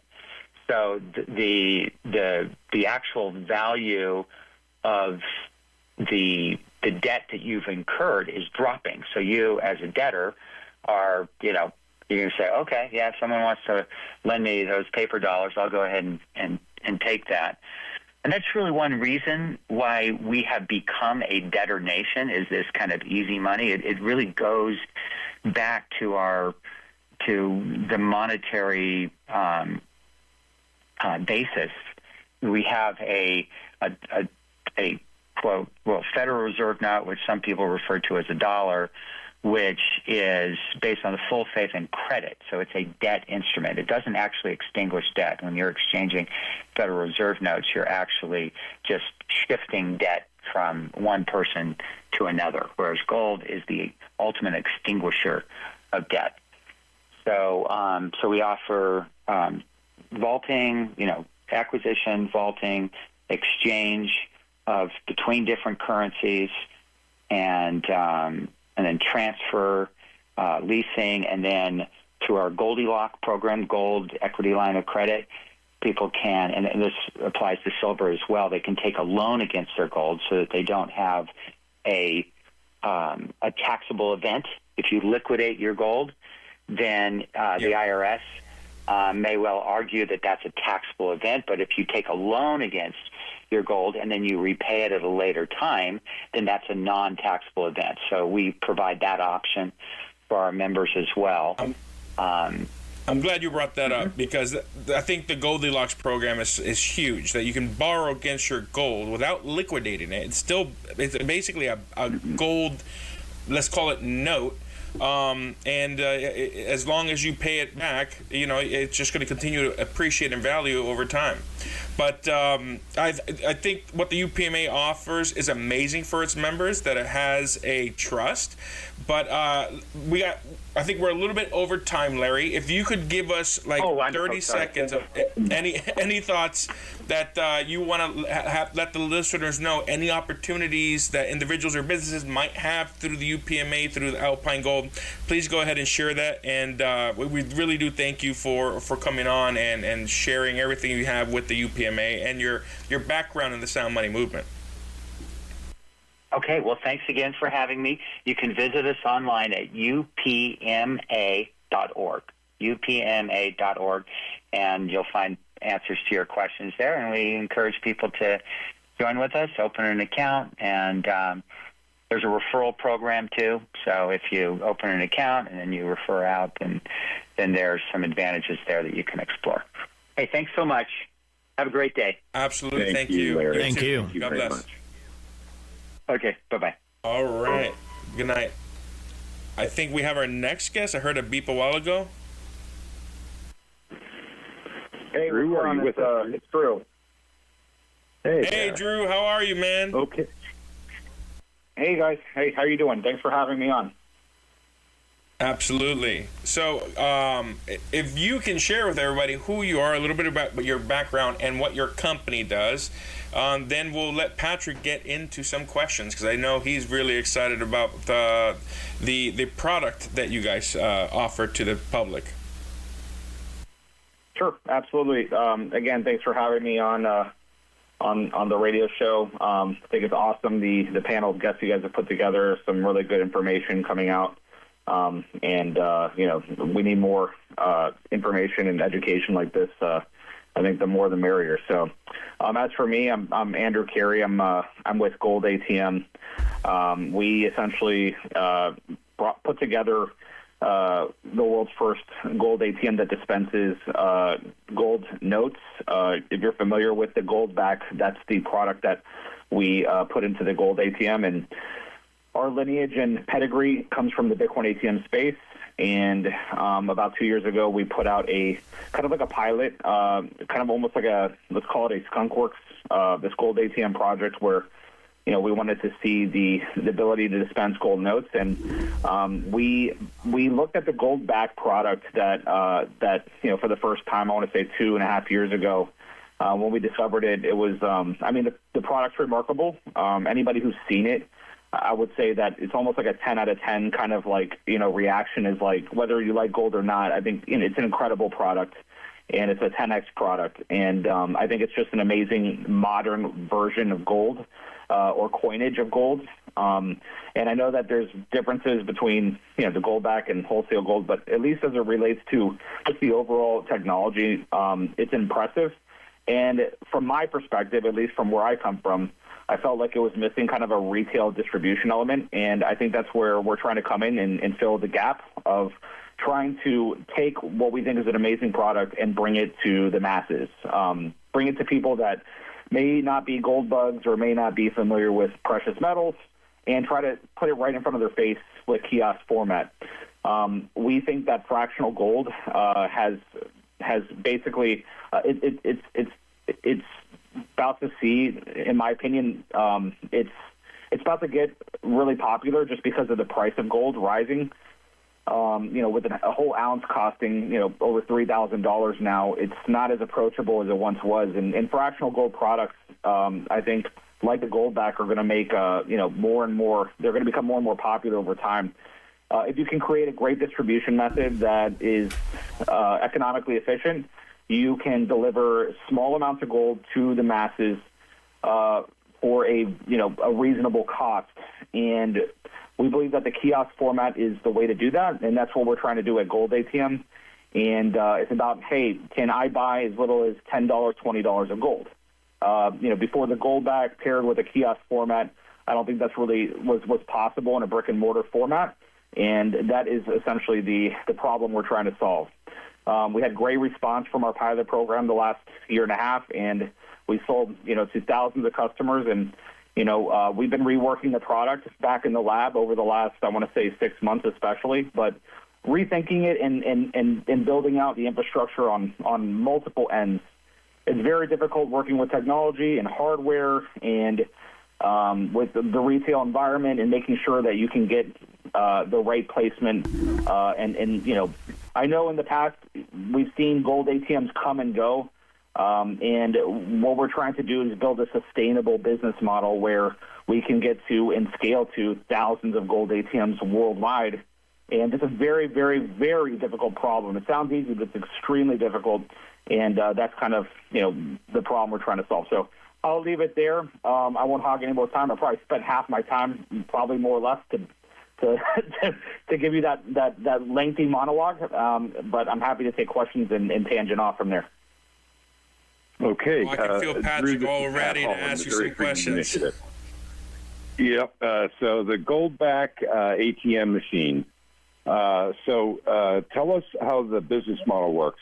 If someone wants to, like, for instance, if someone called you from Springfield, Missouri, and said, I have a great location, I would love to put one of those machines there, what's the process for them? Do they go to a website? Do they call you? Do they email you? Is there a form to fill out?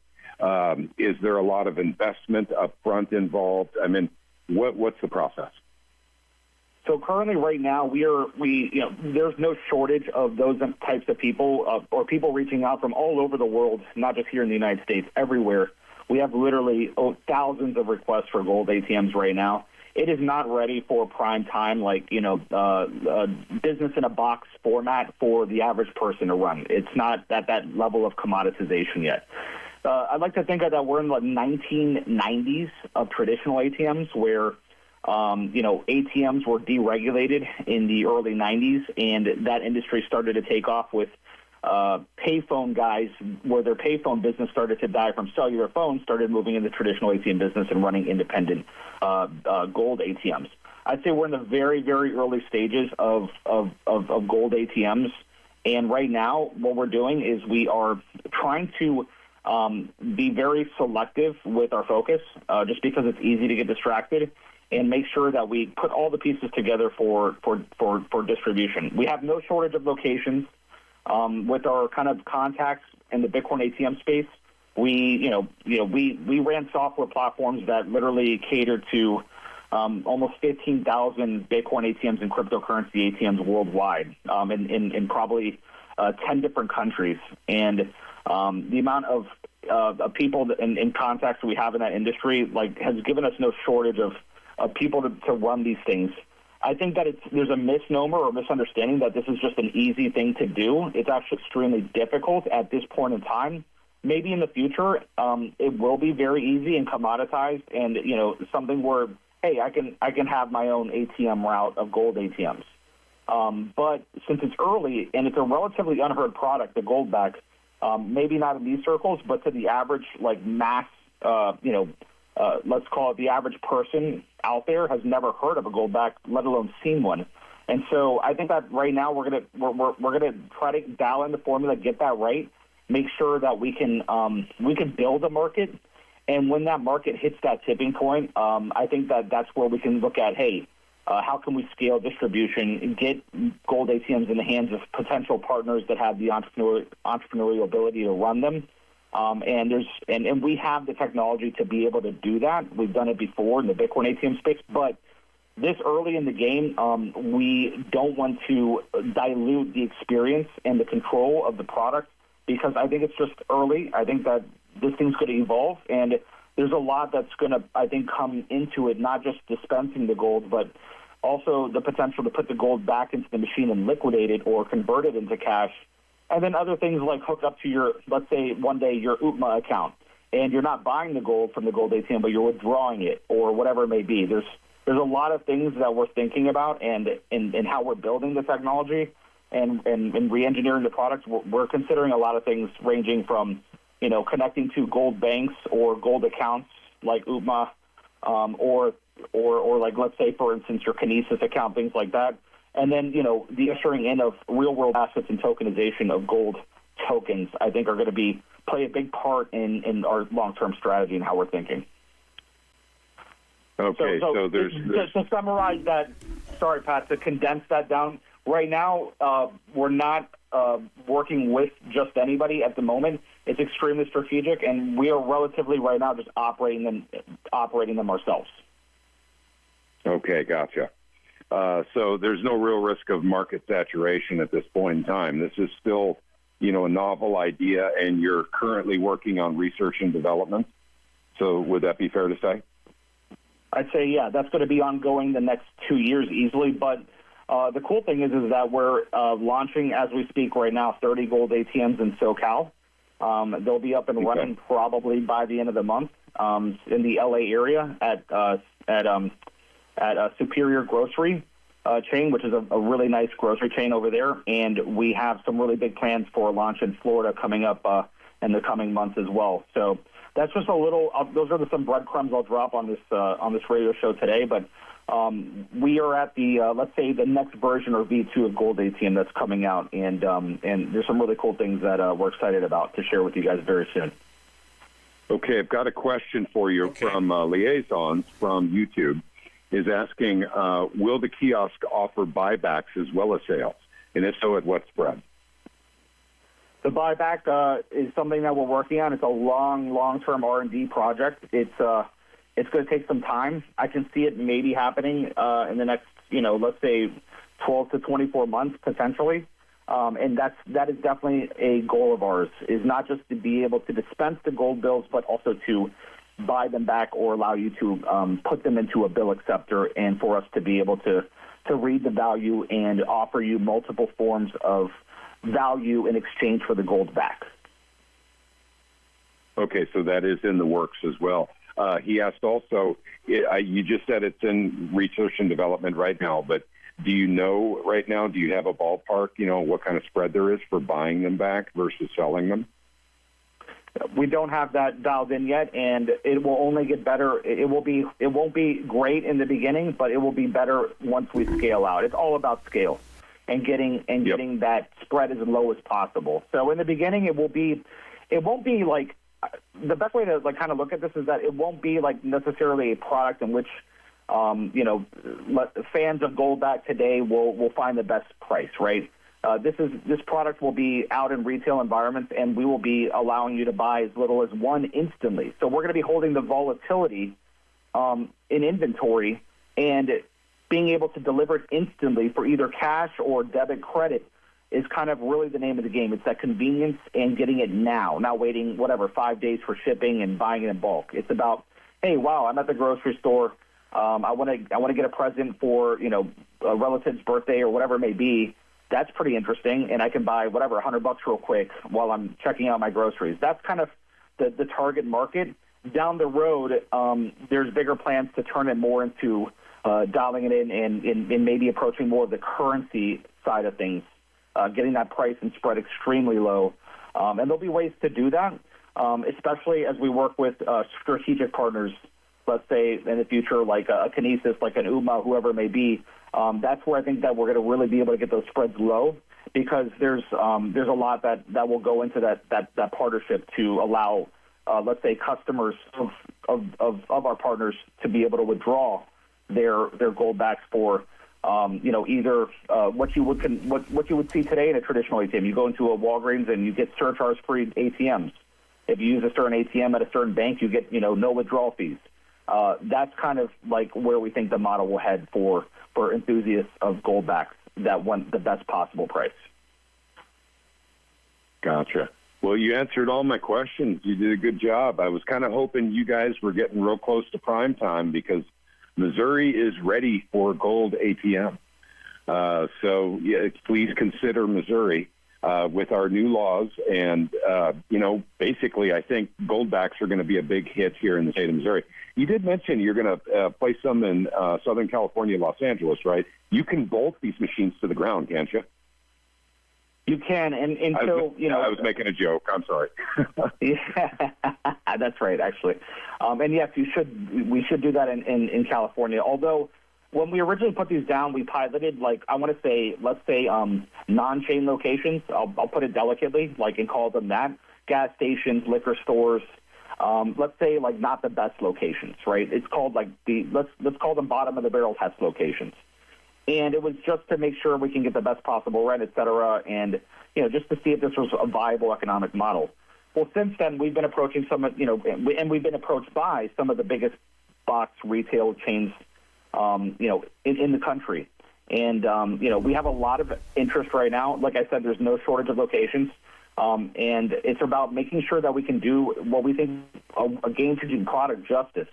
We're not venture-backed. We're not, we don't have, investment money. Let's say we're bootstrapped 100% with our own funds, and, we poured a lot of money of our own into this product. So, we don't have the luxury of just being reckless and going from 0 to 1,000 and making all the mistakes and fumbling along the way. We're very careful about how we're approaching this problem. And those ATMs, for instance, in SoCal, they're actually multifunction kiosks. So they actually, if you go to them, you'll be able to buy gold, you'll be able to buy crypto, and you'll be able to withdraw cash like a traditional ATM.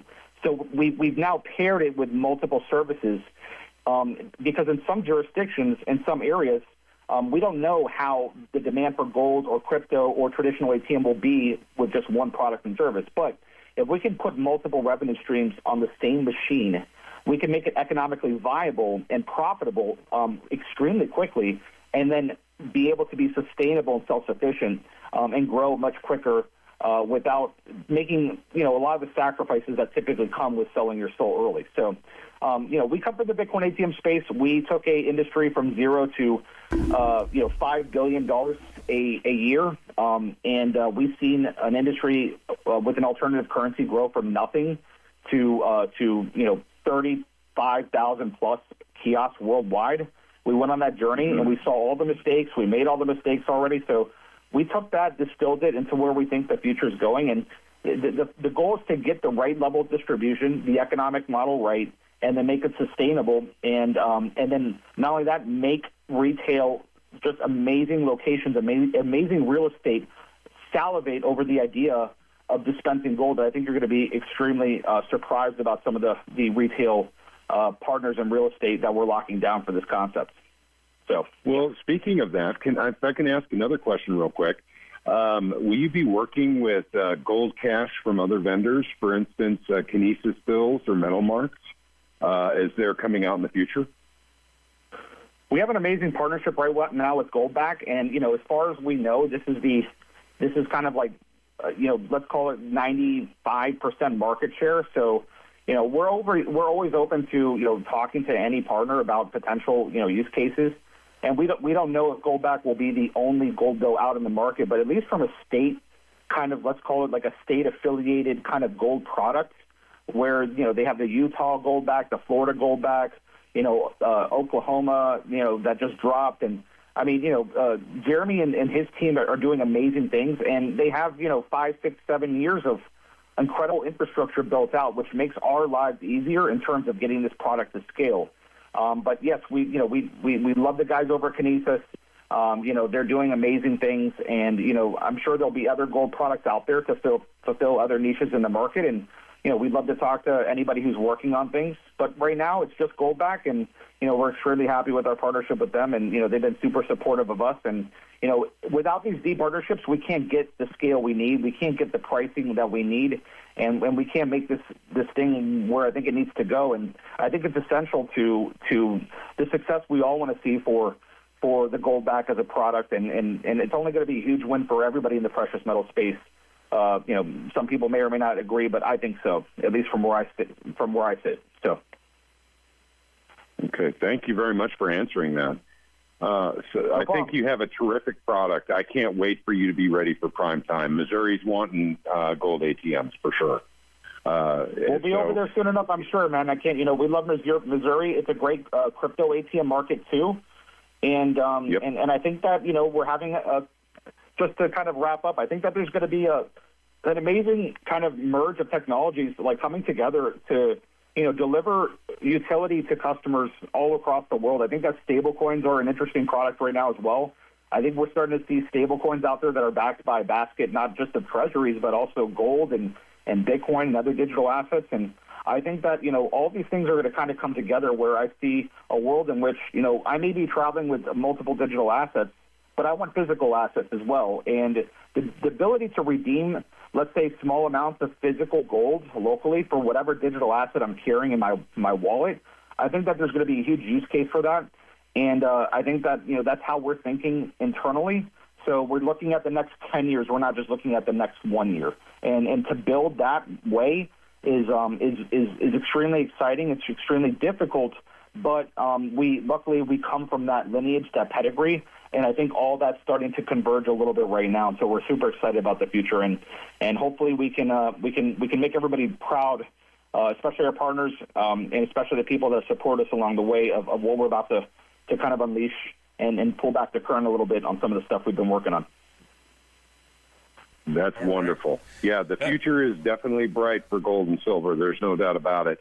I know there's a place for crypto as well, but isn't that wonderful, Drew, that basically the people are deciding they don't want to use the dollar. This is what it's all about, right? Because we have no control over how many of them to print and the value of them and how much interest they'll be charging if we borrow them. But we do have a lot more control over that on gold and silver. So the people are deciding that they want more control over their financial future, their financial health, their retirement. And basically, gold ATM, I think, is a very needed product. I think you have a winning product there. I appreciate the warm regards and thank you for your support, and thanks for having us on today. And Daniel, thank you for inviting me and putting this together. And appreciate everybody out there. And if you guys have any great ideas and want to chit chat with me, anybody on the show, I'm happy to talk. And as always, and Godspeed to everybody working for the mission. So thank you. Hey, Drew, how do people find you? Yeah, you can go to goldatm.com. You can send us a message there. We're not a massive team on this just yet, but we are steadily turning our attention to some of the things we're launching now. So, please, if you have like a great idea or you want to get in touch, reach out to us. And if we don't get back to you right away, don't worry. Stay vigilant. Keep bothering us. We'll get to you soon enough. And we're looking forward to partnerships, opportunities, and overall just thinking about if anything I spoke about inspired you at all, I'd love to hear from you and love to mash up some potential collaborations. Okay, thank you very much for joining us tonight, Drew. You have a wonderful evening. Thanks, Drew. You too, guys. Ciao. Have a great night. Bye. So that was amazing. Our next guest is supposed to be Andy Schectman from Miles Franklin Precious Metals, but I received an email earlier, and he told me that if I did not hear from him, he was resting up because he just got back from traveling, and he got some type of cold or COVID. So unfortunately, we're not going to be able to have Andy on. Andy, if you're listening, we're praying for you to recover. But I think I'm going to see if we can get the next guest to come on a little early. So I'm going to reach out to Tom Coughlin of Kinesis and see if he can join us shortly. So if Patrick, you and Sam want to chat it up a little bit, I am going to reach out to him. Absolutely. Yep. So I agree with you. I mean, Drew has a great product and everything. I was kind of hoping he was closer to prime time with it, but when it's prime time, it will be a big hit in Missouri. Gosh, just wonderful guests. And by the way, if Andy Schectman, if you are listening, Prayers go out to you, buddy. Get better soon. We'd love to have you on the Missouri Freedom Initiative live stream. I know you've been reached out to about that. So we'll have you on our show sometime in the near future. I'll reach out to you. So get better soon, Andy. All right, there's somebody checking in. Who we have? I'm Coughlin. Yeah. Hey, Tom. How are you? Hey, good. How are you guys? Fine. Welcome to the broadcast. Yeah, thank you. Well, thank you very much, gentlemen, and thanks to your audience as well. So I'm live, am I? Yeah. You're live. You're live. And Tom, if you wouldn't mind, tell us a little bit about yourself and a little bit about Kinesis, and then we'll get to some more specific questions. Okay, certainly. So, yes, my name is Tom Coughlin. I'm the CEO of Kinesis Money. You can check us out at kinesis.money. I come from a background in finance, which then transitioned into the precious metal space, going back into sort of 2009, 2010 time. Back in those days, we were in the middle of what we call here in Australia the Great Financial Crisis, the GFC, as we all surely remember when the credit market started blowing up over there in the US with your mortgage-backed securities and so on and so forth. And we had that sort of sequencing of crises, which just sort of escalated as a domino effect. And, you know, some say we're still not quite out of that. We're still feeling the effects of it all. So, yeah, that brought me into the space for various different reasons. A whole plethora of analytical reasons brought me into space, but also very much so entrenched philosophical reasons that branch around the whole concept of freedom, right? And, you know, the drilling down into, you know, the very freedom of one's soul, which I think actually brings us into the space. And I know that we all have our own stories and how we got into the space as well. But, yeah, that's how I got into the precious metal space, and then established a precious metal trading house, and also a global precious metals exchange, for spot physical precious metals, an institutional exchange where we face some of the largest entities in the precious metal space, and have public-private partnerships with various governments around the world. And then in around 2018, after watching the evolution and maturity of the blockchain markets, you know, they had their sort of startup phase, and at that point in time, we really looked at, okay, where is the real world potential of how can we apply these decentralized technologies to the precious metal sound money space to empower the end individual user. And so that's what we embarked on with Kinesis Money, basically marrying up like the latest in like payments technology, which is blockchain, with the oldest and greatest store of value, which is gold, and silver to perhaps a lesser extent, but it's there as well as gold's little brother. So I've been very much so entrenched in the sound money movement for the better part of 15 years now. It was a thesis that I did back in 2010 that really sort of set the foundations to coming in from an analytical standpoint, but certainly my philosophy and vision around freedom is where I gain, I guess, the energy that gets me out of bed every day to keep on pushing forward. So that's a little bit of my background. Kinesis Money, and sorry, this is dragging on. I don't mean to be doing a monologue here. Kinesis. No, go. There's a lot with Kinesis. You keep going. Kinesis Money is basically an end-to-end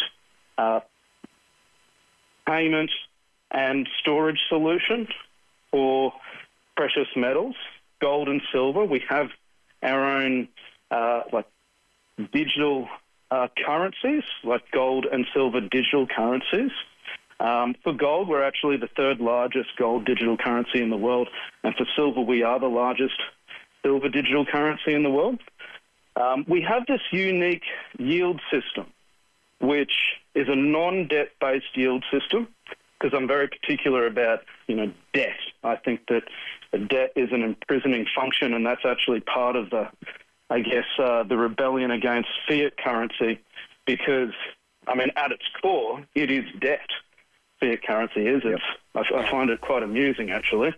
And your founding fathers over there, they weren't just geniuses in their own right. I find them to be holy men in their own right, and they very much so understood that gold and silver are actually the true currencies of the world, and currencies that are entrenched with freedom because they're not debt, they don't have any debt attached to them, and they don't have that imprisoning sort of matrix around them. So, we love those attributes of gold and silver, but also, the attributes of the latest and greatest in technology, because, whether we like it or not, we are in the digital age. We're using digital devices for everything these days. So we might as well build out systems that are liberating towards people instead of enslaving. So, and that's really what we embarked upon. But the yield system, just going back to that, we were the first group in the world to be able to actually offer a non-debt-based yield on gold and silver.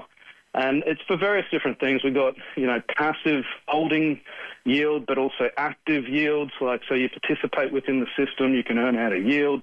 And it's all just around, basically, it's a rev share model, like a revenue sharing model, where, obviously when you transact in the system, there's transaction fees.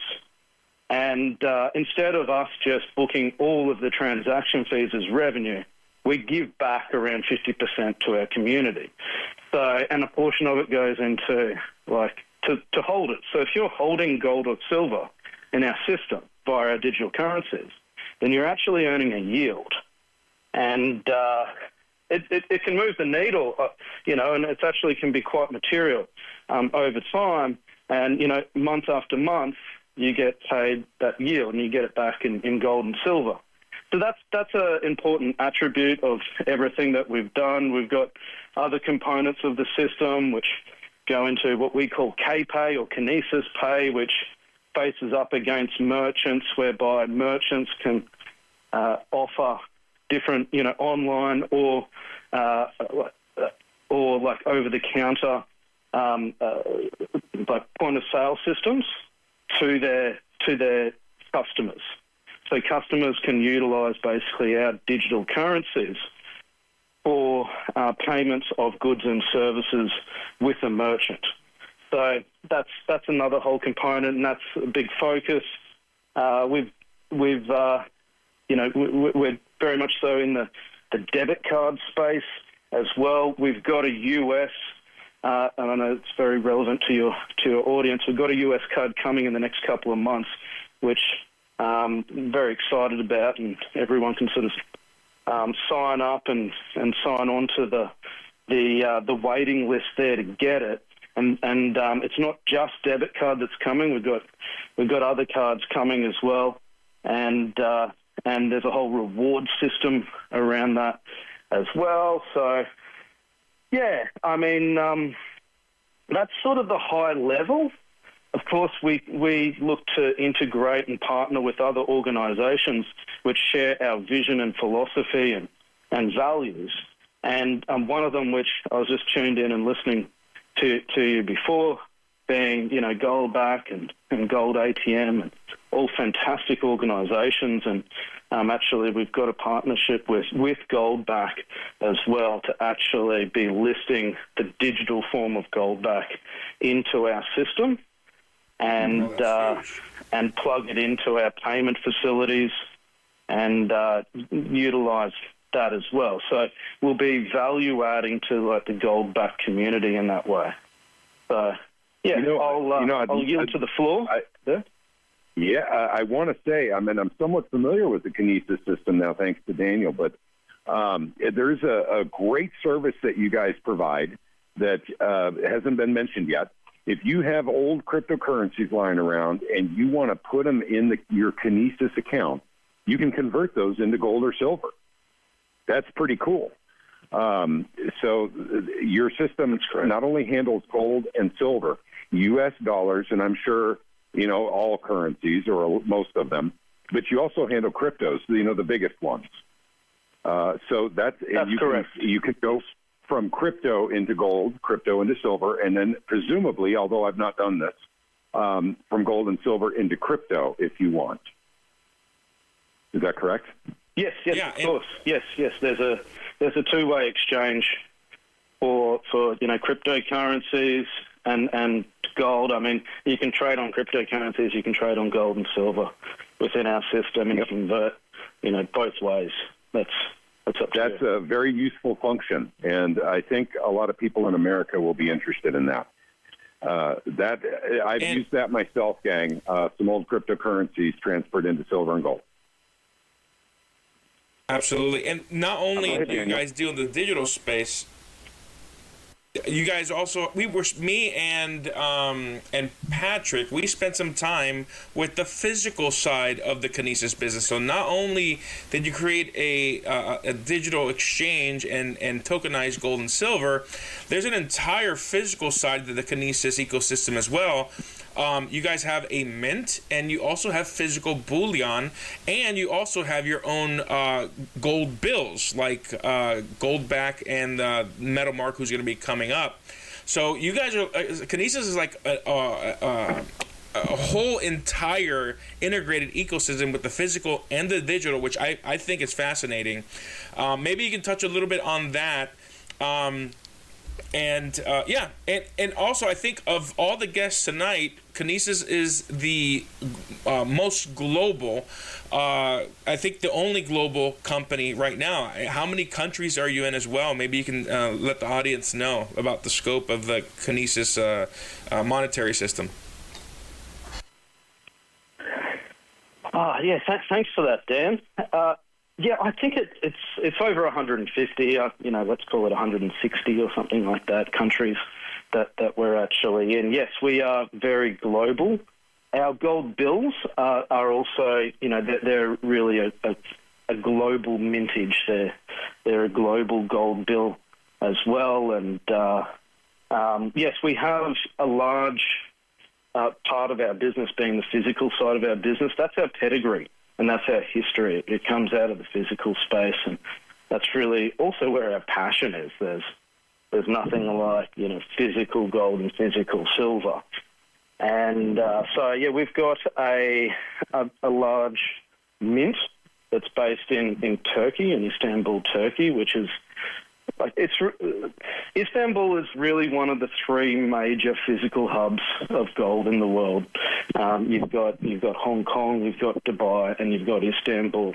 This is like real physical trading, and Istanbul is actually very historic. It goes back.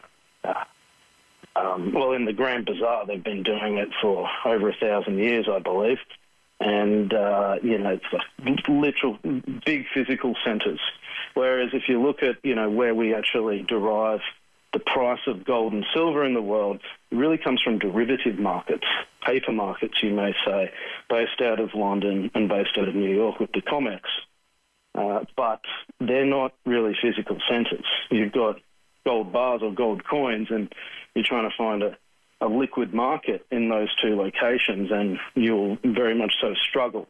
Whereas in those three centers that I mentioned, Hong Kong, Dubai, and Istanbul, then they're major centers. So when you're actually trading like real physical gold, and it might be buying off the mines in Africa or Latin America or somewhere else, and actually sending it into a physical center, then they're the most liquid centers to actually send it into. That's where the refineries are, and that's where you can actually access the physical market. So we're at a real trading source there, and we're one of a handful of approved refiners in Turkey. But we're building out our footprint in a very major way now. And you certainly inspired us with your efforts and initiatives. And it's like clear to us that the tipping point has occurred within the United States.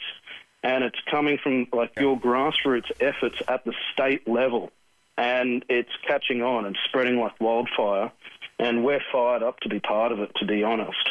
And so we're investing more and more within the United States. We're going to be building out a major footprint. And I'm a big believer that everything that we do, it has to be integrated. And so when I say that, I mean physical operations and the digital operations. They go hand in hand. You can't really have one without the next. 100%. And yeah. So, yeah, that's. I'll hand it back to you there. Yeah, no, and you were really, you've been a partner with Citizen Money since early on with Jim Forsyth and really supported the Sound Money movement. I think listening to you on like I never really put it together about how you just hate the debt side of things, and that's part of the reason you created the rev share model. And that brings me to a question that was asked way earlier by somebody on Twitter, is how do people pay interest on Goldbacks or gold and silver if you're not lending them out? Maybe you can touch on the main differences between leasing programs and the Kinesis rev share model. And, you know, I think listening to you talk about how the Kinesis ecosystem works, I mean, it is really in line with liberty and freedom. I think Jim Forsyth, he came up with one of the models of Citizens for Sound Money, that gold and silver is freedom, right? And I think that resonates with most of the people that are listening on to this channel. And I think the way that you've described the Kinesis ecosystem, it's kind of ingrained too, that gold and silver is freedom. And I think the way that you've structured the rev share model is very unique, because that's something that was brought up. It's a question that comes up quite often, and I think it's interesting because a lot of cryptocurrency platforms like Coinbase, Binance, Bybit, they all have fees, and the transaction fees are equivalently low with Kinesis, but they keep all the fees for themselves to grow their business. But you guys made a decision to actually share it with the customers. So maybe you can go into, I know you have a deep history in the gold and silver space, and maybe touch on a little bit to educate, since you have a little more time, because we didn't have Andy Schectman come on. Yeah, maybe you can get into how the gold industry works on the leasing. Yeah, leasing sure. And yeah, go ahead. Well, let's go back to the core on, I guess, my philosophical opposition against debt. Now, in a debt relationship, you have the lender and the borrower, and that is a relationship established. And then when that occurs, the borrower services the debt, right? And there's a servitude relationship established. Now, most people within your audience would understand that, because within the society that we're in, then like debt is plentiful. And in fact, it's very difficult to actually operate within the society without debt. It's just the way that prices have gone. Now, I contend, and I'm a little bit of an Austrian economist, I contend that the prices are actually so high because we have so much debt. Right? If we didn't have so much debt, then we wouldn't have such high prices, and we wouldn't have to get into debt. So the whole system is sort of rigged against us in the first place.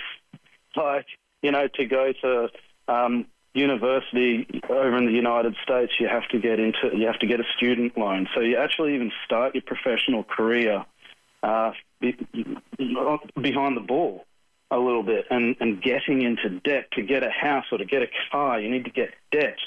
And then you have to serve the debt in that servitude relationship, and that sits in your consciousness. And it's actually an energetic connection where you have to always be thinking, okay, I need to serve the debt, I need to do this, I need to serve the debt. And then you can get squeezed and interest rates can go up, and then it becomes,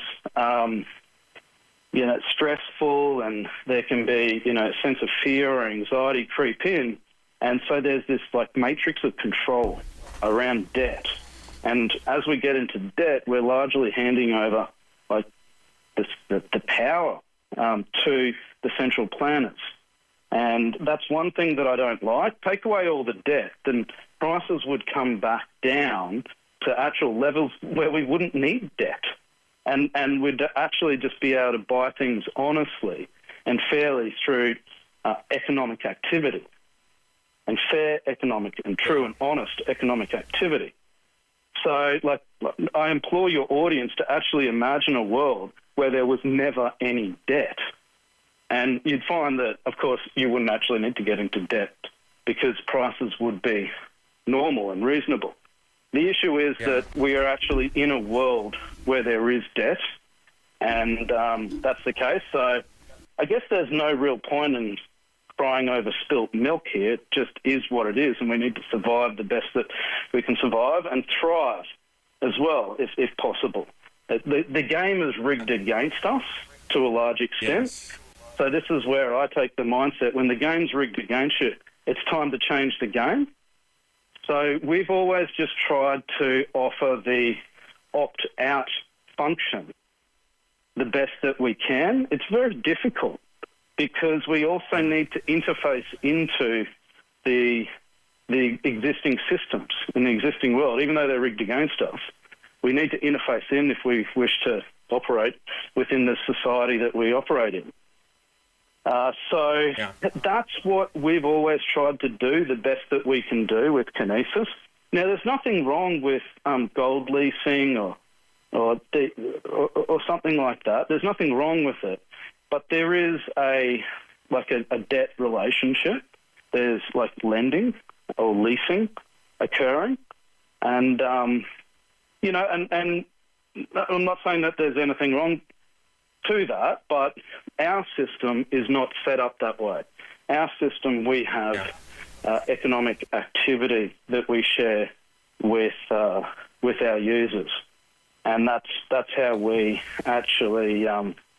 It's this collective sharing of wealth.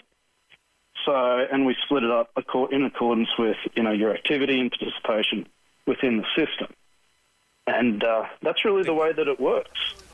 But, you plug in debit cards, you plug in payment facilities, and at the end of the day, you've got gold and silver currencies that are, strong, stable, robust instruments. But, I think that's sort of fair to say there, Dan. Yeah. So a question came in. Am I covering off everything? Yeah, you're covering pretty much everything, but I think this question was pretty good because the entire Kinesis system is based on the velocity of money, right? The more you use it, it's supposed to reverse Gresham's law. And Gresham's law is bad money drives out good money. So think about when they got off the gold and silver standard, they stopped making silver coins. The bad money drove out the good money. People were hoarding the silver. And your concept for the Kinesis monetary system and providing that yield is meant to reverse Gresham's law. And the question came up is, can you ask Tom to talk about the Kinesis velocity tokens and also the metalback program? I'm adding it to that because that's part of the velocity of money. And explain a little bit how the metalback program and the Kinesis velocity token works within the Kinesis ecosystem. Yes, certainly. So to your point about Gresham's law, yes, bad money drives out good, and I'll just make comment there so just everyone in your audience properly understands that, because it is like a core tenet, core pillar to our system. So when I make a decision to, say, invest in gold, then that decision is a decision whereby at that moment in time, I actually value gold over and above the currency that I'm using to acquire the gold. So in the United States, that might be US dollars. So effectively, I'm swapping US dollars for gold. Now, either something has to change as far as that perception is concerned for me to want to actually spend it, or there needs to be some other kind of stimulant like rewarding type incentive to actually want to spend the gold, because I value the gold over and above US dollars. So that's effectively what we've done. We reward spending within the system as well. So that we've got what's called a velocity yield. That's on that side. Now we've got we've got the Kinesis velocity token, to your point there, which is effectively a carve out of 20% of the total revenue within the system goes off to the KVT holders, Kinesis velocity token holders. We've got a finite, limited amount of those of 300,000. They were initially launched way back in 2018 as we've built out the system. Now it's been we're still building out the system, to be honest, but there's a lot already within the system. We had a couple of setbacks with regards to debit cards, like coming and going, but we've now basically gone to the very top of the food chain and interfacing in with MasterCard, Visa to issue like effectively gold, silver, debit cards, and also you can spend your cryptocurrency on them as well. And we've got credit cards in the pipeline as well. So there's a lot coming on that side with the velocity and the metal back as well. I'm sorry, the metal back is a function whereby, well, it's a platform unto itself within our platform, and you can actually browse all different merchants from all around the world. You can actually use your very own debit card that you have, or credit card, like card that you have, and spend with these merchants. Now, these merchants are major merchants. Like you'll find Amazon or Apple or like major merchants that you would likely regularly use on a day-to-day basis embedded within the system. But we offer, like we call it metal back. It's basically a cashback system that where you just acquire at normal recommended retail prices, and within the system you will receive like metal back on those, and there's different percentages per merchant, and you'll receive those back. Now we're very, very close to actually launching like a new merchant directory, which will have a metal back function as well. So these are our own merchants that that will be utilising our platform and also offering metal back to users as well. So we have merchants in our system utilising the system now, and just same as like say Goldbacks have merchants accepting their gold bills. We have the same, but in a digital environment, and like I mentioned as well, we will be actually offering a service to the Goldback merchants where they're accepting on a physical basis, like Goldbacks. We will be bringing the Goldback into the digital, decentralized blockchain environment. Amazing. And able to offer the liquidity through our system. So through our system, you have that sort of, the more cost-effective liquidity, tighter spreads, and trading functionality there, which does offer, it offers a different spectrum of value over and above just physical, like in-store transacting. So they marry together in a seamless way there. That's amazing that Goldbacks are going to be digital. And, I accept Goldbacks and Kinesis bills and metal marks. I'm a big fan of the gold cash concept. And I'm looking forward to the launch of the expansion of the merchant program for Kinesis, because I think that's going to be huge. Because I don't see why a merchant can't accept all the ORMs, and they'll not only be accepting KU and KG, but if I'm not mistaken, the KPay system has 9 or 11 cryptocurrencies that they can accept with the POS system. Is that correct?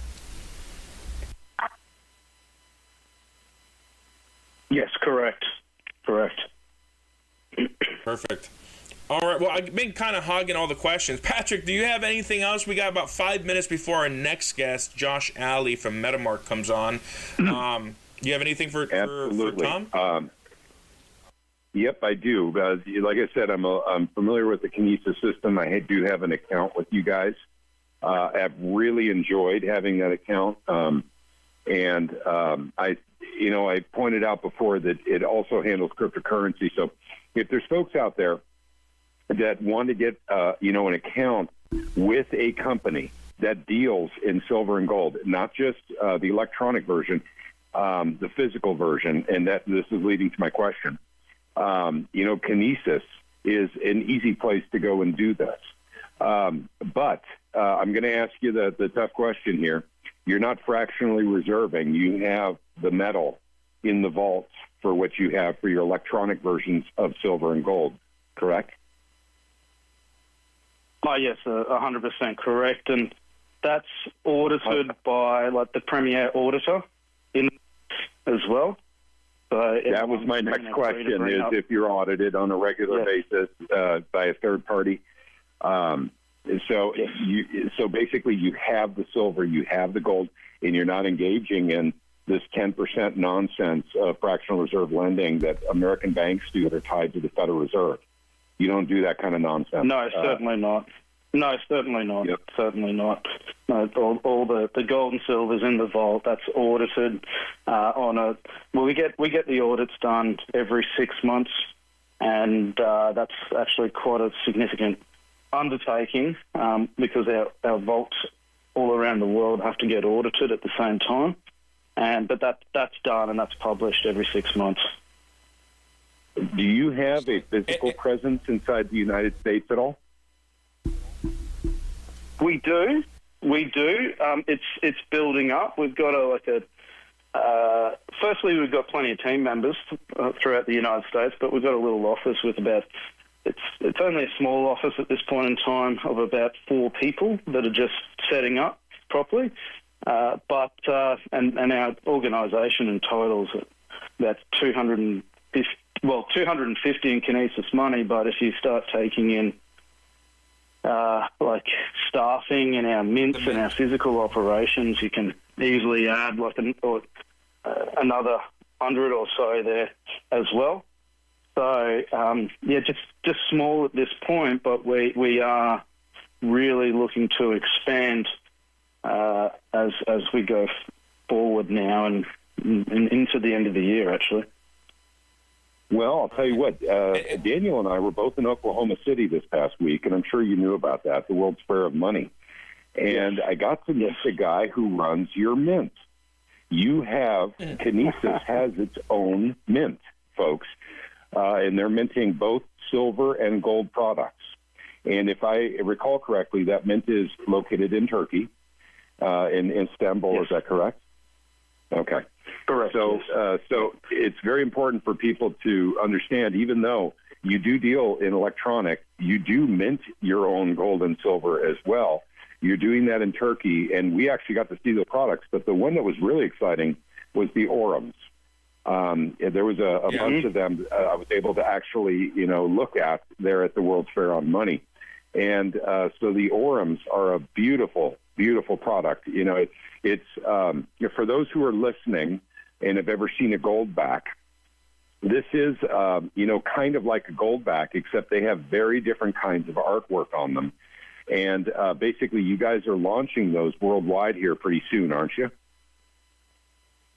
Yes, correct. They're launched, and anyone can buy them.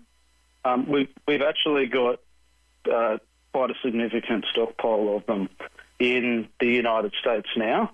So, yeah, anyone can buy them. We've got actually an online bullion store that you can sign up to and acquire the bills through the bullion store. So those are available for purchase right now, is what you're saying? Yes. Yeah, that's right. Okay. I mean, it's easiest just to visit Kinesis.money and sign up, and then from there you can access our bullion store and buy the gold bills. Okay, so basically that's how you do it. Do you have any last words or anything else that you would like to add here? You mentioned Kinesis.money is where you go to set up an account. Is that also where all the information is on your company? People can look you up and see all the products and services you provide?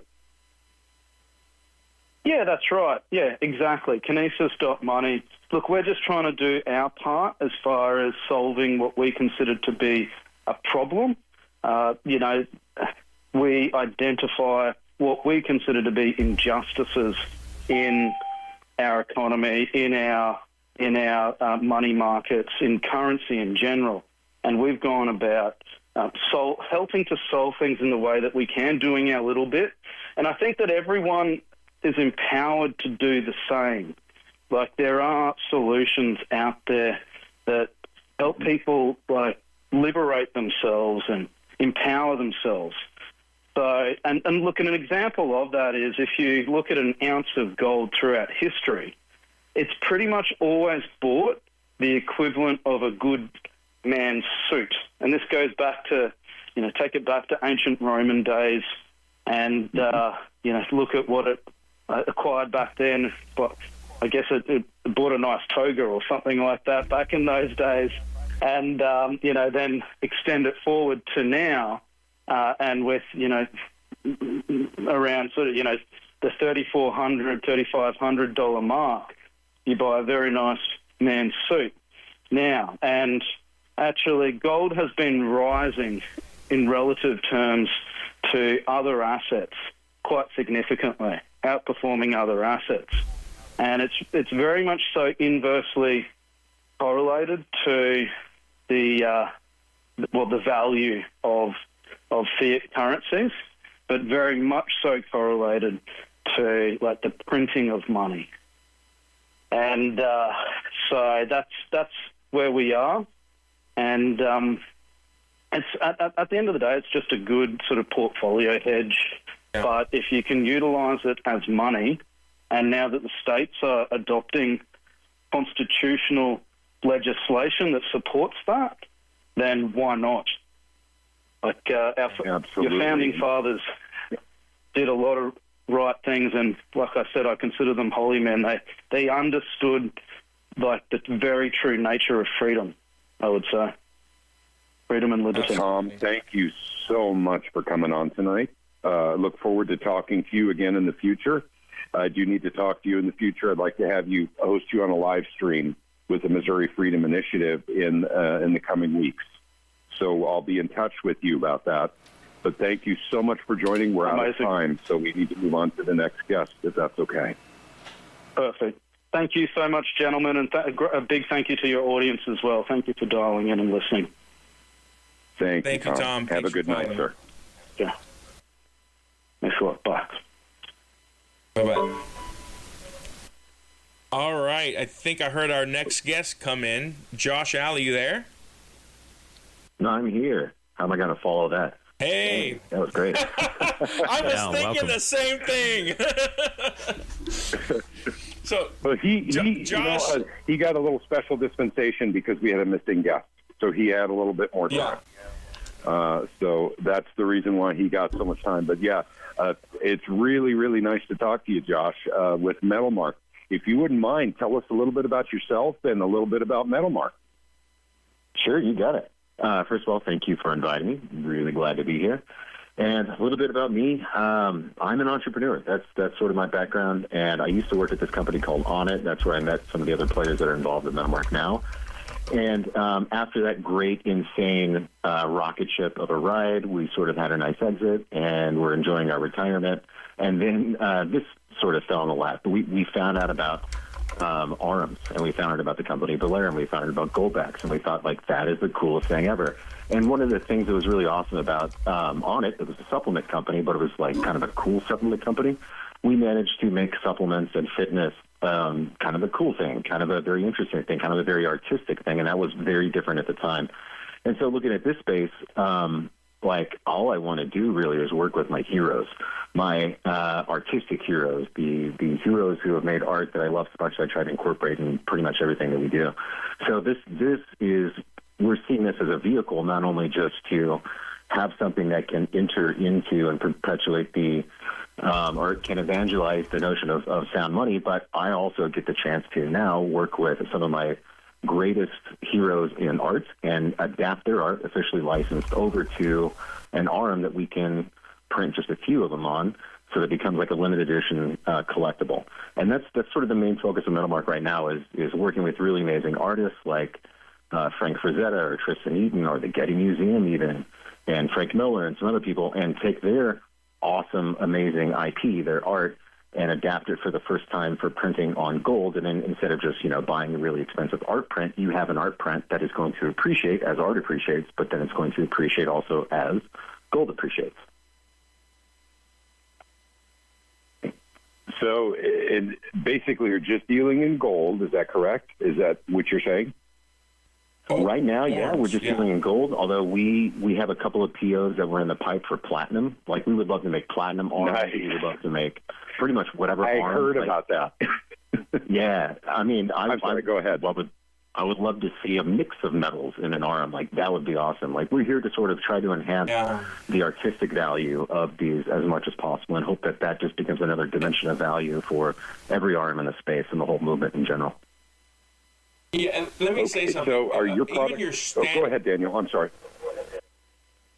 Even your standard orums, there's like a deep meaning to the geographic shapes. You have not secret encoding, but you have numbers and designs that have a deep meaning. I really am intrigued. And when I show people your standard orums, it's very clear that there's a lot of thought put behind them. And then I love the fact that you are contracting with known artists and adding that art onto a collectible. So you essentially have a collectible line. You're also wholesaling all of what Valorum produces, because Valorum is the one that has the technology that makes the Goldbacks, the Kinesis bills, your bills, and also all the other bills, even the ones that came out, I think, Dubai, that everybody was wondering if there was a competitor. No, it was Valorum. So I love the fact... Yeah, I love the fact that you're bringing art to the center of the orums, because you gifted me, thank you for that large, the 1,000 milligram Frazetta, and man, it's massive and it's beautiful, and I love that whole series. Why did you guys decide to go down the artistic side versus just the standard orum side?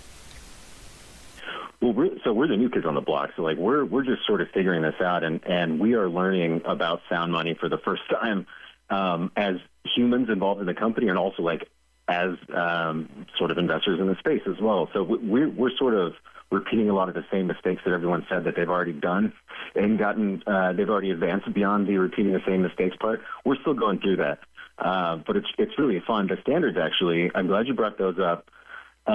I found this project online when I was researching just sound money in general and just what is money and all these crazy topics that blew my brain.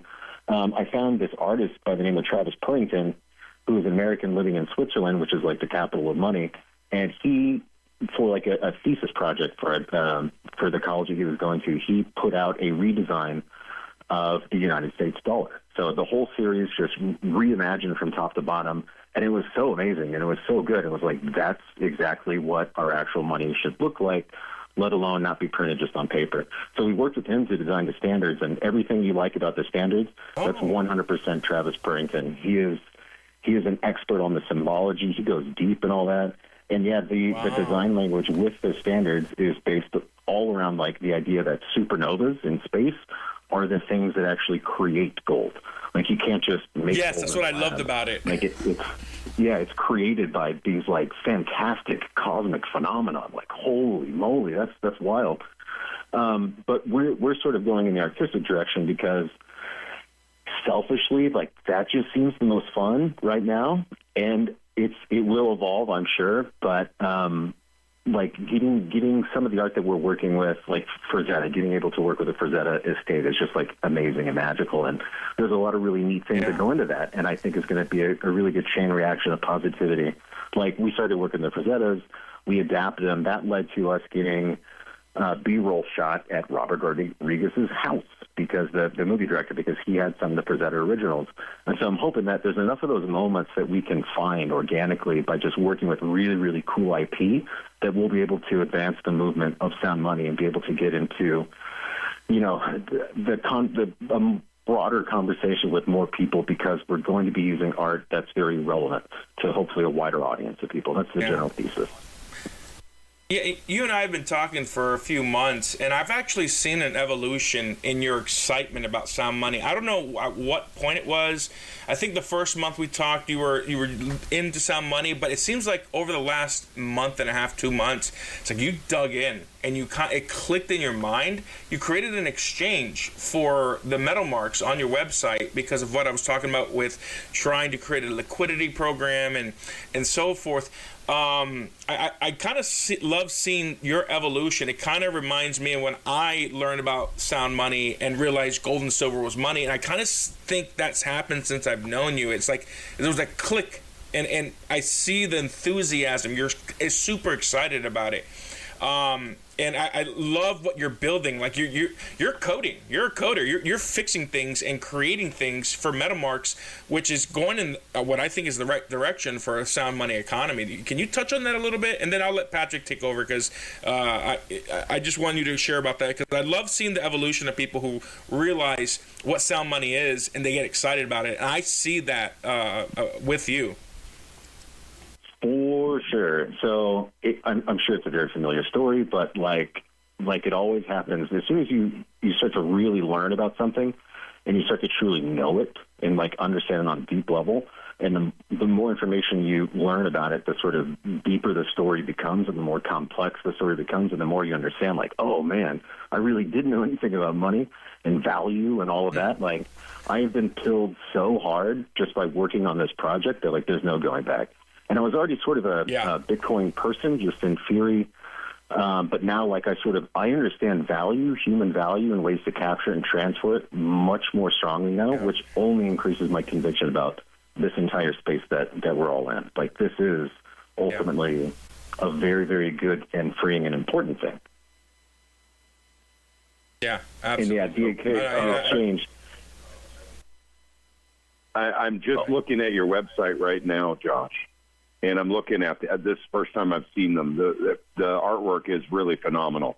It looks very, very symmetrical and very mathematical.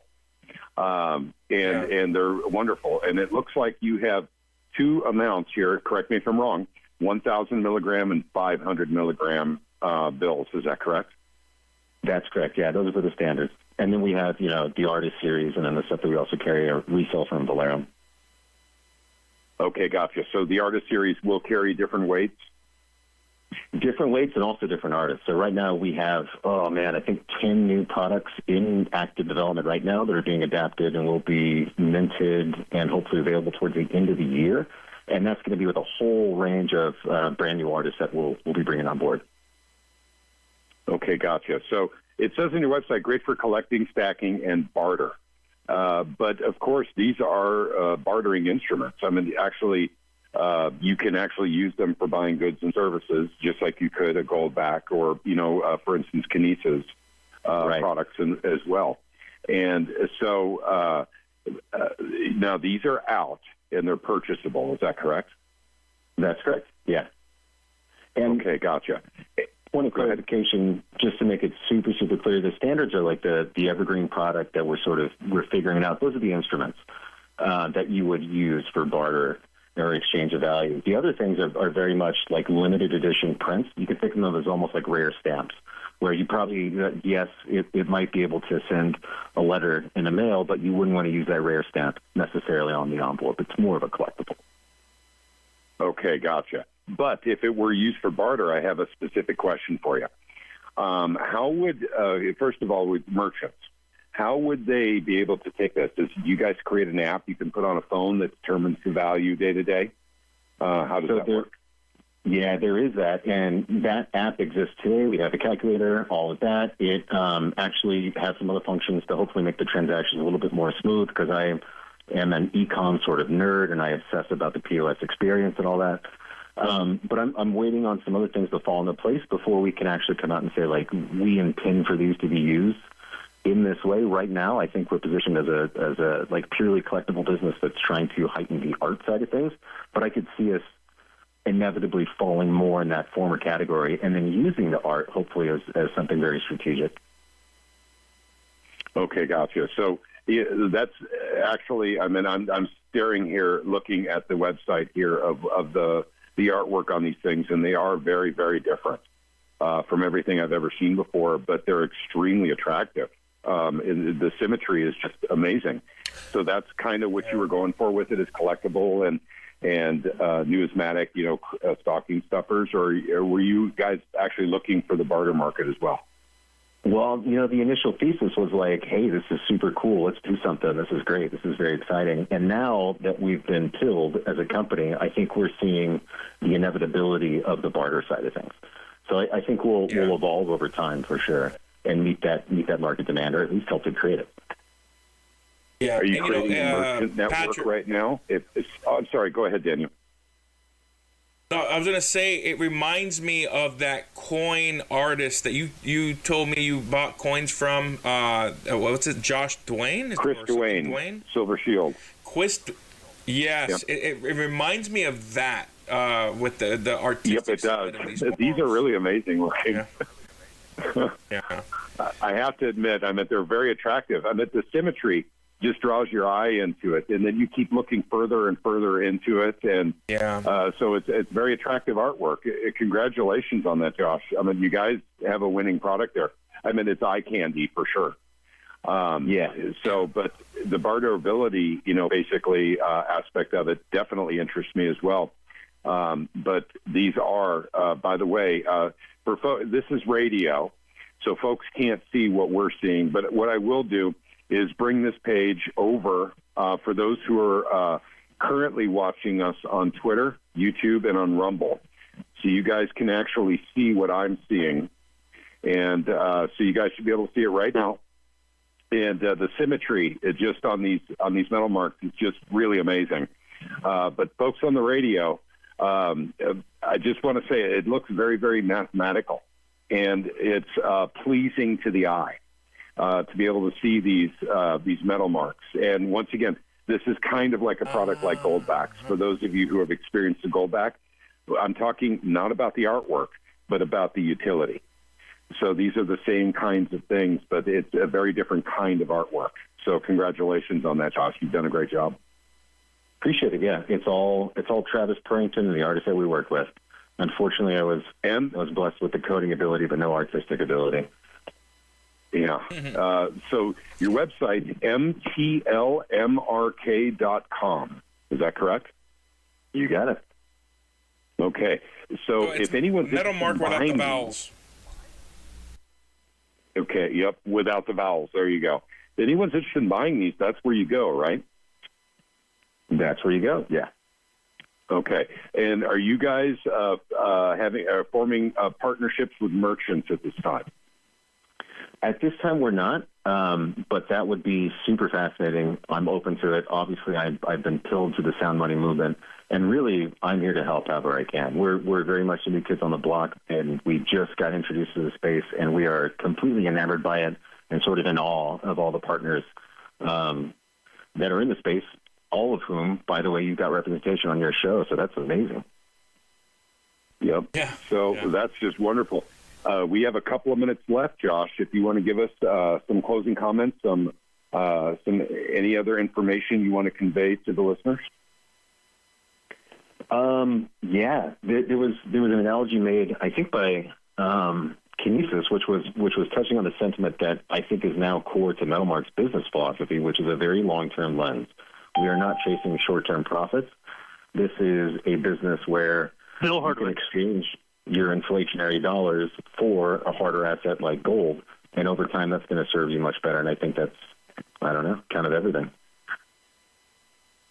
All right, Josh, thank you so much for joining us tonight. It's been a pleasure having you, and thank you for sharing this beautiful artwork with the world on these gold products. That's wonderful. You got it. Thank you all, and thanks for all you do. Thank you. Thanks, Josh. Thank you. Have a good night, sir. Bye. And I think we have Bill Hardwick with us, Representative Hardwick. Yes. Hey there, buddy. Hey. You're rounding out.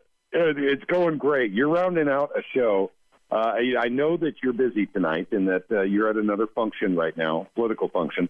But I want to thank you for joining us. I want to let you know we had a lot of vendors come on that can provide solutions in the state of Missouri for transacting in gold and silver.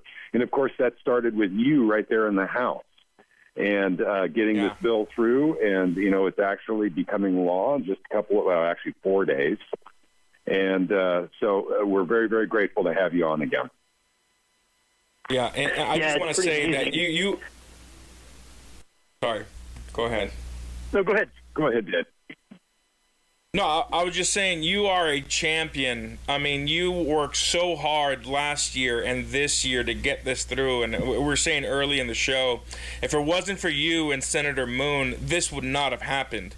And I mean, like when I see you work the floor and you talking to your colleagues and just bringing everybody on board, I mean, honestly, the heavy weight in the House, is with a tough chamber. I mean, you did a phenomenal job, and I just want to commend you for your hard work in getting the Constitutional Money Act through. Hey, I really appreciate that. It's a big deal. I don't think even a lot of Missourians realize how much a big deal to have sound money and something that is a bulwark against inflation, alternative to government control, new markets for us to do business in, how much that's going to benefit Missourians. But, yeah, you're right. Like going to the House, going to your colleagues, there are some who had to come back again and again and just kind of say, they asked more questions, which was good. And there's some who were, resistant to the idea. But last year and then this year, just making more and more people kind of get on board and realize it was something good for the state, good for economics, good for people's freedom. It was a process, and I'm really super glad, at the end, we took that final vote in the House, TFP, and the bill that had the Constitutional Money Act on it. You had basically the entire chamber vote for it. The majority of the chamber was like, yeah, this is good. So, yeah, 118 to 10. That is a testament to the hard work that you were doing in the House. I mean, that's the evidence. That's the proof in the pudding right there. That was an amazing, phenomenal moment. Congratulations on that. You did a great job, Representative Hardwick. Thank you. Yeah, congratulations to you guys as well. You did a lot of work. Yeah. Yeah. Thank you. I was saying, congratulations to you guys, too. I mean, you went from office to office, too, and it was a team effort for sure. It was. It was definitely a team effort. And I'll tell you what, I have some funny stories from the whole process from beginning to finish. Do you have any stories you'd like to share? I mean, it's kind of like nostalgic at this point because it's done. It is law now. Yes. But are there any funny stories you'd like to share about the process of trying to get this done in the House? Well, let me hear yours first, and then I'll tell you if they're the same as mine or not. What's your funny memories of it? This is a story that I share with everyone. It's when they were accusing Missouri Freedom Initiative for trying to buy off senators and representatives by giving them gold. When I was doing the Goldbacks, if you remember. Oh, yeah, right. Yep. So, and I tell that story all the time, and I'm telling it to, I was actually able to tell the Goldbacks people that story. I met with them in Oklahoma City just a few days ago, as a matter of fact. They got a really big kick out of that because the first question that was asked of me is, what denomination was it? And I said it was a 1 denomination, 1/1000th of an ounce. And they said, when did you do that? I said, April of 2024. And they said, yeah, that was like $4.50 then, wasn't it?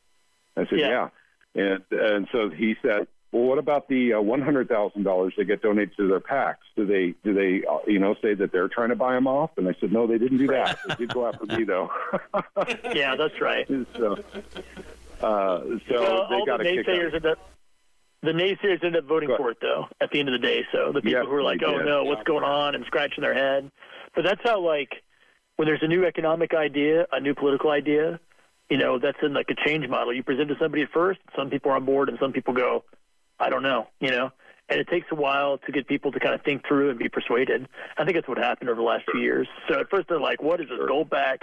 But it just takes time to conceptualize it. Yeah, then you had the Nazi gold from the Democrats, too, I think. Yes. That was the second story, the Peter Meredith Amendment that was put in the bill. I love it. And I'm sure. I love the fact that that's in there. And go ahead, Dan. No, I was just saying I love the fact that the Nazi gold is literally the last two words in the law. Yeah. So we got some great memories, from dealing in the House as well. So in other words, what we're saying to the listening audience right now is convincing everyone in the House in the state of Missouri, and we're talking about the House of Representatives for the state of Missouri legislature, is not an easy task. Sometimes it's very difficult. And what Bill said is correct. The education that went on in the Capitol to help everyone understand what electronic transfers of gold and silver were, what Goldbacks were and everything, that was a process. We had to go through that process. But, Bill, you were very helpful with that process. Again, thank you for everything you've done for Missouri and to help get this bill through, because this is a game changer, really. I think it is. I think that it's something that as soon as you're talking about the vendors, as soon as we get the mechanics kind of filled out, people will see a meaningful change in their life. But in 10 years, in 20 years, in 30 years, it'll make a difference in monetary policy too. And, our future generations will really appreciate you guys' hard work and my hard work in the legislature, I think. Yeah, I'm going to tell you a little rumor I heard, Bill, and it's just a rumor, is that once 15 states get silver and gold as legal tender, Trump is going to direct Congress basically to send him a bill to his desk that will eliminate capital gains on the federal level for silver and gold. So, you helped with that process. And so, once again, it's just a rumor. I can't verify it, but that's important information for people to have. Now, we got rid of capital gains in the state of Missouri with your bill. But the federal we can't deal with, obviously, in the state of Missouri. But that is something that looks like is coming around the pike here pretty soon, probably next year. Yeah, that's exciting. And I did have the sense that when we're working on this, we're working on something historic that, is going to be kind of a national game changer down the long run. And I think I sent you because the bill becomes law. It'll become in effect August 28th. So right now, if you look at the Missouri statutes, all the ones that are pending are in red. So you can go on the statutes. The red ones are the ones that are going to become law in a few days. And just to click on that and read, the anti-commandeering language we had that prohibited cooperating with the federal seizure of gold and silver, that in print, going to become the force of law in Missouri. That was pretty exciting to me, too. There's a lot about the federalism and the power, the rights of the states and 10th Amendment in there that I liked a lot as also. A lot of people have commented on that bill. So, in fact, other states have commented on that as well. I think we're going to start seeing that language in a lot of states now that are going for silver and gold legal tender. So you set a precedent. Yeah. You mentioned this is historic. Go ahead, Dan. I'm sorry. No, go ahead. I think there's a delay because I'm using the other platform. The Missouri legislation, hands down, Representative Hardwick, is the best sound money legislation, not just in the country, but in the world. It is the most permissive. Anything that has gold and silver coinage, bars, is legal tender. It requires the state to take digital gold and silver. Everything that this bill does is revolutionary and should be the model for the rest of the country. And I'm really excited about it. And, Patrick and I have been on weekly calls with legislators from Montana. And one of the hosts specifically asked that if you could come on because they want to hear from somebody who pushed this legislation. It was 3 years in the making. And I think you, because of how much work you've put into it, I think you would have a lot of advice and insight on how to push this type of legislation in other states and really help other legislators that want to bring sound money to their states. So, I mean, I think this is an official invite on Thursdays at I think it's 4 p.m. Is it Mountain Time? 4 or is p.m. that Central Central. Time, Patrick? Yeah, 4 p.m. Central. Yeah, so I'd love we'd to be love on you to it. come on. Yeah, absolutely. Yeah, Yep. that'd be great. That'd be great. Yep, they've been asking for you specifically, Representative Hardwick. So, and I texted you about that you had something going on last week. So that invitation is extended for this week, this Thursday at 4:00 if you're interested. Yeah, and I'll let me, send you the information. Yeah, send it my way, and maybe we could be a part of getting the 15 states. That'd be pretty exciting. You bet. Yeah. In fact, the show was an hour long, and so just so you're prepared, it's from 4 until 5 p.m. I think I could talk for an hour about economics. No, they're going to ask you specific questions about, basically the process, actually getting this done. What kind of resistance that you had? Because in Montana, they've been trying to do this for quite some time, and they've had resistance and problems. And I think it's an educational problem, as I think mainly what you're dealing with. At any rate, go ahead. No, I was saying I think that one of the most important things in passing a bill, especially a bill that's hard, that's complex, that's kind of inscrutable for people, just at a face value, is that if you have somebody who really believes in it and is convicted about this is what's best for the people of your state, then that resonates with people in a building, in a legislature more than anything else, is that you're actually saying, hey, I can see how this is really going to do good for our citizens and our voters. And so just like an authentic belief, and backed up by facts, backed up by logic, backed up by reason, backed up by economics, by history, but to be able to articulate, like, this is going to make life better for average citizens, I think that's a real important element in passing any bill. Yeah, absolutely. Yep. And if you remember, go ahead, Dan. I'm going to let you talk, and then I'm going to talk to you about the seminars just a little bit.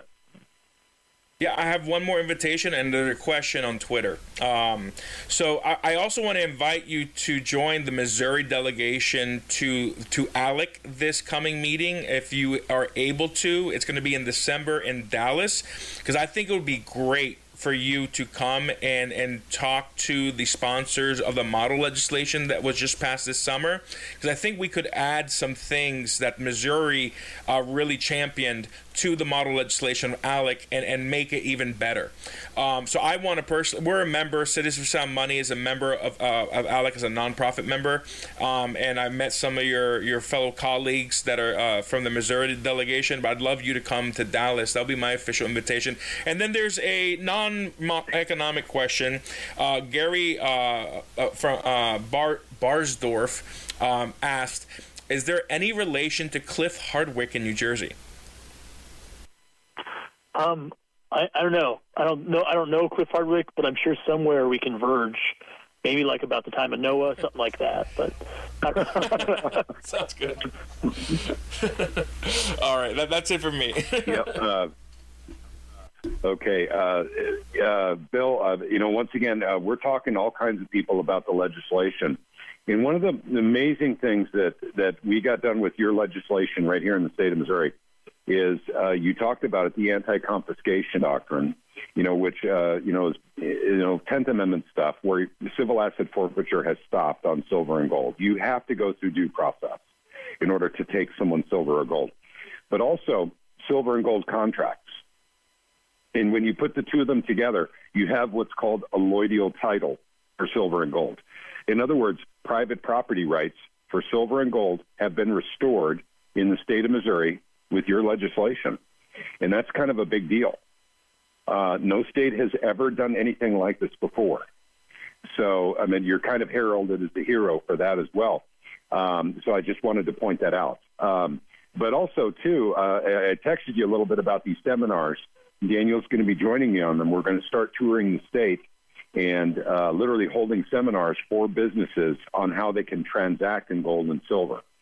And so we can actually get this up and running here in the state of Missouri, set up an alternative transactional system so people can escape the inflation of the dollar, because it looks like inflation's about to get worse. And that, of course, is tied directly to interest rates. So this is a very, very important thing, and it was very timely. It would have been great if it was done in 2023, but it is wonderful that we got it done before 2026. And people are starting to take advantage of the legislation, now law, in the state of Missouri, for transactions with gold and silver. So, again, thank you and congratulations. No, and just a comment on that. A lot of times presenting in committee, talking to my colleagues, going to lunch, telling people about the bill, I like to remind people that there are a lot of bills that the Congress and the state legislatures pass that grow the power of government, that have more economic control over people's lives. And one thing I really liked about this bill is instead of making government more powerful over you, it gave freedom back to people and restored power back to everyday citizens. That was one of the most exciting elements of this bill to me, was that we're not growing government, we're taking away government's power to have power over you and control over you. And then the businesses kind of in my area, my district, the counties around me, when they ask questions, I just remind them of that fact. It's not a bill where there's a government mandate on you doing anything. There's a market that's opened up for a free market for you to transact business and to have another decision for how you manage your money, how you manage your finance, how you want to grow wealth as a business or as a family, right? And it's one that gives you more economic freedom, more decision-making power over, how your business is growing, how your family wealth is growing. So that's something I've been emphasizing with, constituents here and just, even legislators who keep talking about it, that, so often we're just putting more mandates on people, making things harder for businesses and families, and the government's just putting more of a thumb on them. Isn't it nice to have a bill that just restores power back to the people?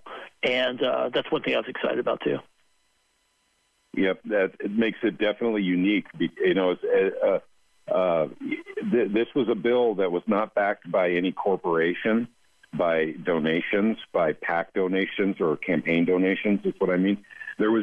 It was nothing but grassroots, just people, regular folks in Missouri, thousands of them, calling, emailing, visiting the Capitol.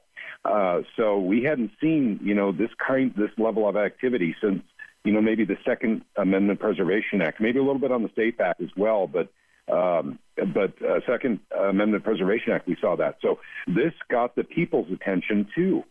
The people like this. And so, I agree with you. I mean, yes, it's exciting as a legislator, to pass a bill like that. But as a constituent, I'm excited that it got done. And so I'm excited about sharing it with the state of Missouri and making sure that businesses know about the options that they have now. And we're about to engage in that operation. Yeah, for sure. I mean, there are a lot of bills who, there's some corporation, there's some special interest, and they're pushing the bills, right? And they're making sure those bills go forward. And that's probably the majority of bills that, sadly to say, they get enacted. But it really was also nice it was a bill that was monumental, a huge bill, economically, in terms of liberty, all that stuff. And it was just, like you said, it was just people citizens who were involved who pushed it. And that's why there were even some people who thought that I would never pass this language into law. And last year it didn't pass. You guys know that I was like, okay, I'm just going to keep fighting and keep pushing for it. But that's why I also want to emphasize what an amazing feat it is to have a bill that's that big and there's no special interest pushing it. It's just citizens and it's just people who care about, their country and their state. And that was really amazing to me. Yep, and once again, your hard work in the House did not go unnoticed. I mean, it's in the vote totals. It's right there. So, I mean, all the conversations that you had, I've seen you have conversations, actually get up from your seat on the floor just to have conversations with people about the bill before. You were always on top of it, looking for every opportunity you could to have a conversation with someone, one of your colleagues about this. And so I just want to say again, that's very much appreciated, because some people were hard to reach, even for Citizens for Sound Money or the Missouri Freedom Initiative. You were able to reach a lot of them. So once again, your service to the state of Missouri is not going unnoticed. Let's just, you're very much appreciated. Thank you, sir. No, you guys are very much appreciated. It was a pleasure to work with you. Absolutely, and I'll just say that it's wonderful to find somebody who really put their heart and soul into something good like you did, Bill, and blessings to you for that. No, thank you very much. That's very kind. Thank you. You bet, absolutely. Bill, do you have any final thoughts? So we're going to wrap up the show here in just literally a couple of minutes. I know that you're running for Senate. Do you want to talk about that a little bit? Yeah, I'm running for state Senate. The campaign is going in earnest right now, and just kind of the same reasons I talked about, to make sure that we're not letting government become more powerful in people's lives, that we're protecting people's liberty, guarding their freedoms, and giving people more opportunity to have a future, to grow their business, to be successful. And that's kind of what I think, that if you're a good public servant, the campaign's not about you. It's about helping people. It's about making life better for people. It's about protecting freedom, which is kind of my number one issue, right? Less government control of your life and more freedom for you to decide for you and your family what's best for you. So we're excited about that. And it actually gives me a lot of hope that we could pass a bill like the Constitutional Money Act and just keep protecting liberty and bringing more good things to come for the citizens of Missouri. A website people can go to find out more about your campaign? Yeah, if you Google me, Bill Hardwick, I'll come up. My website comes up. I'm on Facebook. I'm on Twitter. Just Bill Hardwick. People can follow us there and get updates what we're doing. Thank you so much, Bill. And thank you, Bill. Yep, Bill, thank you for coming on tonight, because I know that you were at another function tonight. So thank you very much for making time for us. No, I appreciate you guys very much. Thank you. You bet. Take care, Bill. Have a great night. God bless. All right, that's going to do it for this edition of the broadcast, guys. Thank you. This has been a wonderful show. If you could you stay on the line for just a few minutes after I clear the show, and I'll catch up with you here for about 2 or 3 minutes, and then we can go from there. All right, folks. Hope you got a lot out of the show. I sure did. It will replay tomorrow, and it'll also be posted on the website, and it'll also go out in emails so you can rehear it as many times as you need to get what you need to get out of it. So blessings to you. We'll see you back here next week with another edition of the broadcast. Good night, everybody. At the end of the night, will you still have freedom? Will you still have rights? Were you proudly hailing through the perilous fight?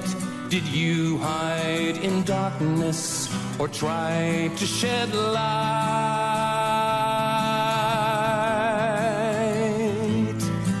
When the curtain is closing and your life passes by, will you pleasantly smile, or will you break down and cry? Will you honestly say you gave life your best try? If there's a reason for living, did you ever ask why? When the dawn is just breaking at the end of the night, will you still have freedom? Will you still have rights? Were you proudly hailing through the perilous fight? Did you hide in darkness or try to shed light?